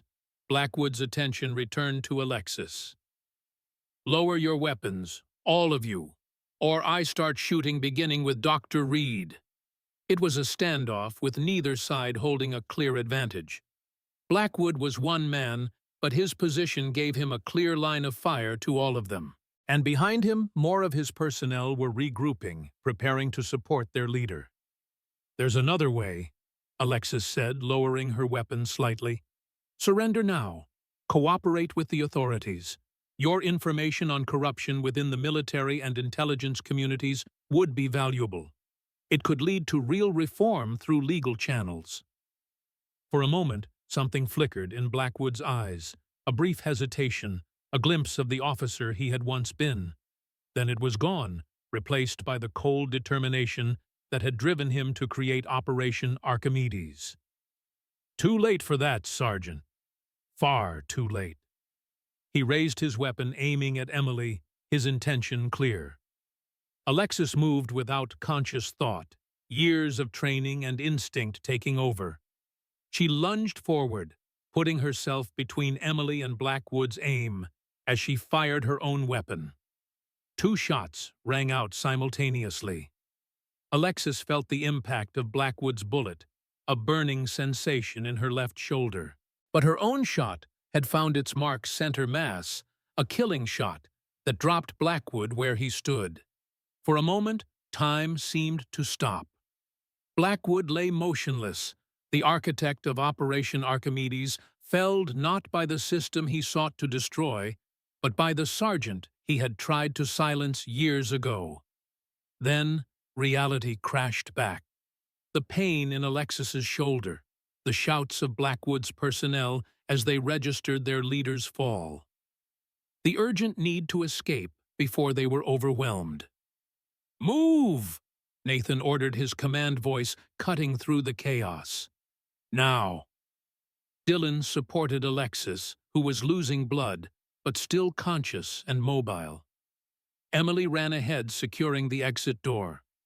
Nathan covered their retreat, using a fallen guard's automatic weapon to lay down suppressive fire. They burst through the exit into blinding daylight and the welcome sound of approaching sirens. FBI vehicles were already entering the compound, agents deploying in tactical formation. "Federal agents," a voice called over a loudspeaker, "lower your weapons and surrender." As Blackwood's forces faced the overwhelming federal response, Alexis and the others made their way to a secure position behind the FBI's defensive line. Medical personnel immediately attended to Alexis's wound, while agents debriefed Nathan, Dylan, and Emily about the situation inside. "The primary team," Alexis reminded them through gritted teeth as her shoulder was treated. "They're already at the conference." "We know," an agent assured her. "The conference has been evacuated, and the FBI's hostage rescue team is in position. We've identified the Archimedes operatives based on the intelligence you provided." The immediate crisis contained. Alexis finally allowed herself to acknowledge the pain, both physical and emotional. 5 years of running, of hiding, of carrying the weight of Nathan's supposed death and her own survival, all of it culminating in this moment of reckoning. Emily appeared at her side, her medical training evident as she examined the field dressing on Alexis's shoulder. "You'll need surgery," she said, "but it looks clean through and through, no major arteries hit." "Lucky," Alexis murmured. "Not luck," Emily corrected. "You moved precisely enough to ensure the bullet missed anything vital. Even when stepping in front of a gun, you maintain control." The observation brought an unexpected smile to Alexis's lips. Force of habit. Nathan and Dylan joined them both, showing the strain of the day's events, but standing taller now that they were reunited. "The FBI reports all Archimedes' primary targets are secure," Nathan informed them. "And with Blackwood's communications system down, the secondary teams never received their activation signal." "It's over," Dylan added. "Really over." Alexis nodded, feeling the weight of the past 5 years finally beginning to lift. Operation Archimedes had been stopped. Blackwood could no longer threaten anyone. And most importantly, Nathan was alive. A miracle she was still struggling to fully comprehend. "What happens now?" Emily asked, voicing the question that hung in the air between them. Alexis looked at the 3 people who had fought beside her. Dylan, driven by love for his brother and a thirst for justice. Nathan, resilient despite years of captivity. Emily, courageous beyond her civilian status. Each of them had risked everything to stop Blackwood's plan. And each of them represented a possible future, one not defined by running, by hiding, by the ghosts of Afghanistan. "Now," Alexis said, reaching into her pocket to touch Nathan's dog tags one last time before holding them out to him. "We start over." As Nathan accepted the tags, his fingers briefly touching hers, Alexis felt something she hadn't experienced in years, the possibility of peace. Not the false peace of hiding in Granite Falls, but the genuine peace that comes from confronting one's demons and finding a way forward. The ghost had returned not to haunt her, but to release her. 1 year later, Alexis Morgan stood behind the bar at Whiskey River, serving drinks with the same quiet efficiency that had characterized her first 4 years in Granite Falls. But now, something was different. The wariness in her eyes had softened. The hypervigilance that had kept her constantly scanning for threats had eased. She smiled, more often laughed occasionally. Edwin Reed watched from his usual seat at the end of the bar, satisfaction evident in his lined face. His bar had recovered from the Iron Wolves' vandalism and business was better than ever. Tourists now came specifically to Whiskey River, drawn by rumors that the bartender had once been some kind of government operative who had stopped a major terrorist plot. Alexis neither confirmed nor denied these rumors, maintaining her privacy while no longer hiding behind it. The door opened, admitting a gust of autumn air, and Emily Reed, now in her final year of medical residency. She had returned to Granite Falls for the weekend as she did at least once a month. "Busy night," she observed, taking a seat at the bar. "Tourism season," Alexis replied, sliding Emily's usual drink bourbon on the rocks across to her. "How's Denver? Challenging, rewarding?" Emily sipped her drink. "The Veterans PTSD program is growing. We're getting referrals from all over the state now." Alexis nodded, pride evident in her expression. After the events with Blackwood, Emily had shifted her medical focus to trauma psychology, specializing in veterans suffering from combat-related PTSD. Her experiences had given her unique insights that made her particularly effective in this field. "And Nathan Dillon?" Alexis asked, though she already knew the answer. She maintained regular contact with both Cole brothers. "Nathan's physical therapy is progressing well. The doctors say he might be able to discard the cane entirely by next year." Emily smiled. "And Dylan's security consulting business is thriving. Turns out, having a connection to the Archimedes incident, as they're calling it, is good for business." The official story of what had happened with Blackwood and Operation Archimedes remained classified, with only vague reports reaching the public. But within certain circles, the names Cole, Morgan, and Reed were spoken with respect. "They're coming for the festival next weekend," Emily added. "Nathan mentioned wanting to try fishing at the lake." Alexis smiled at the thought. Morrison Lake, where she had once sat alone with her guilt and grief, had become a place of healing. She still visited at dawn sometimes, but now she often brought company Emily or the Cole brothers, or even Edwin when his arthritis wasn't troubling him. "I'll be there," she promised. As the evening progressed and the bar filled with locals and tourists, Alexis moved with practiced ease among them. She was still the same person in many ways, observant, capable, private. But she had found a balance between the soldier she had been and the civilian she was becoming. Later, after closing, Alexis stood on the porch of her small cabin near the edge of town. The night was clear, stars scattered across the sky like diamond dust.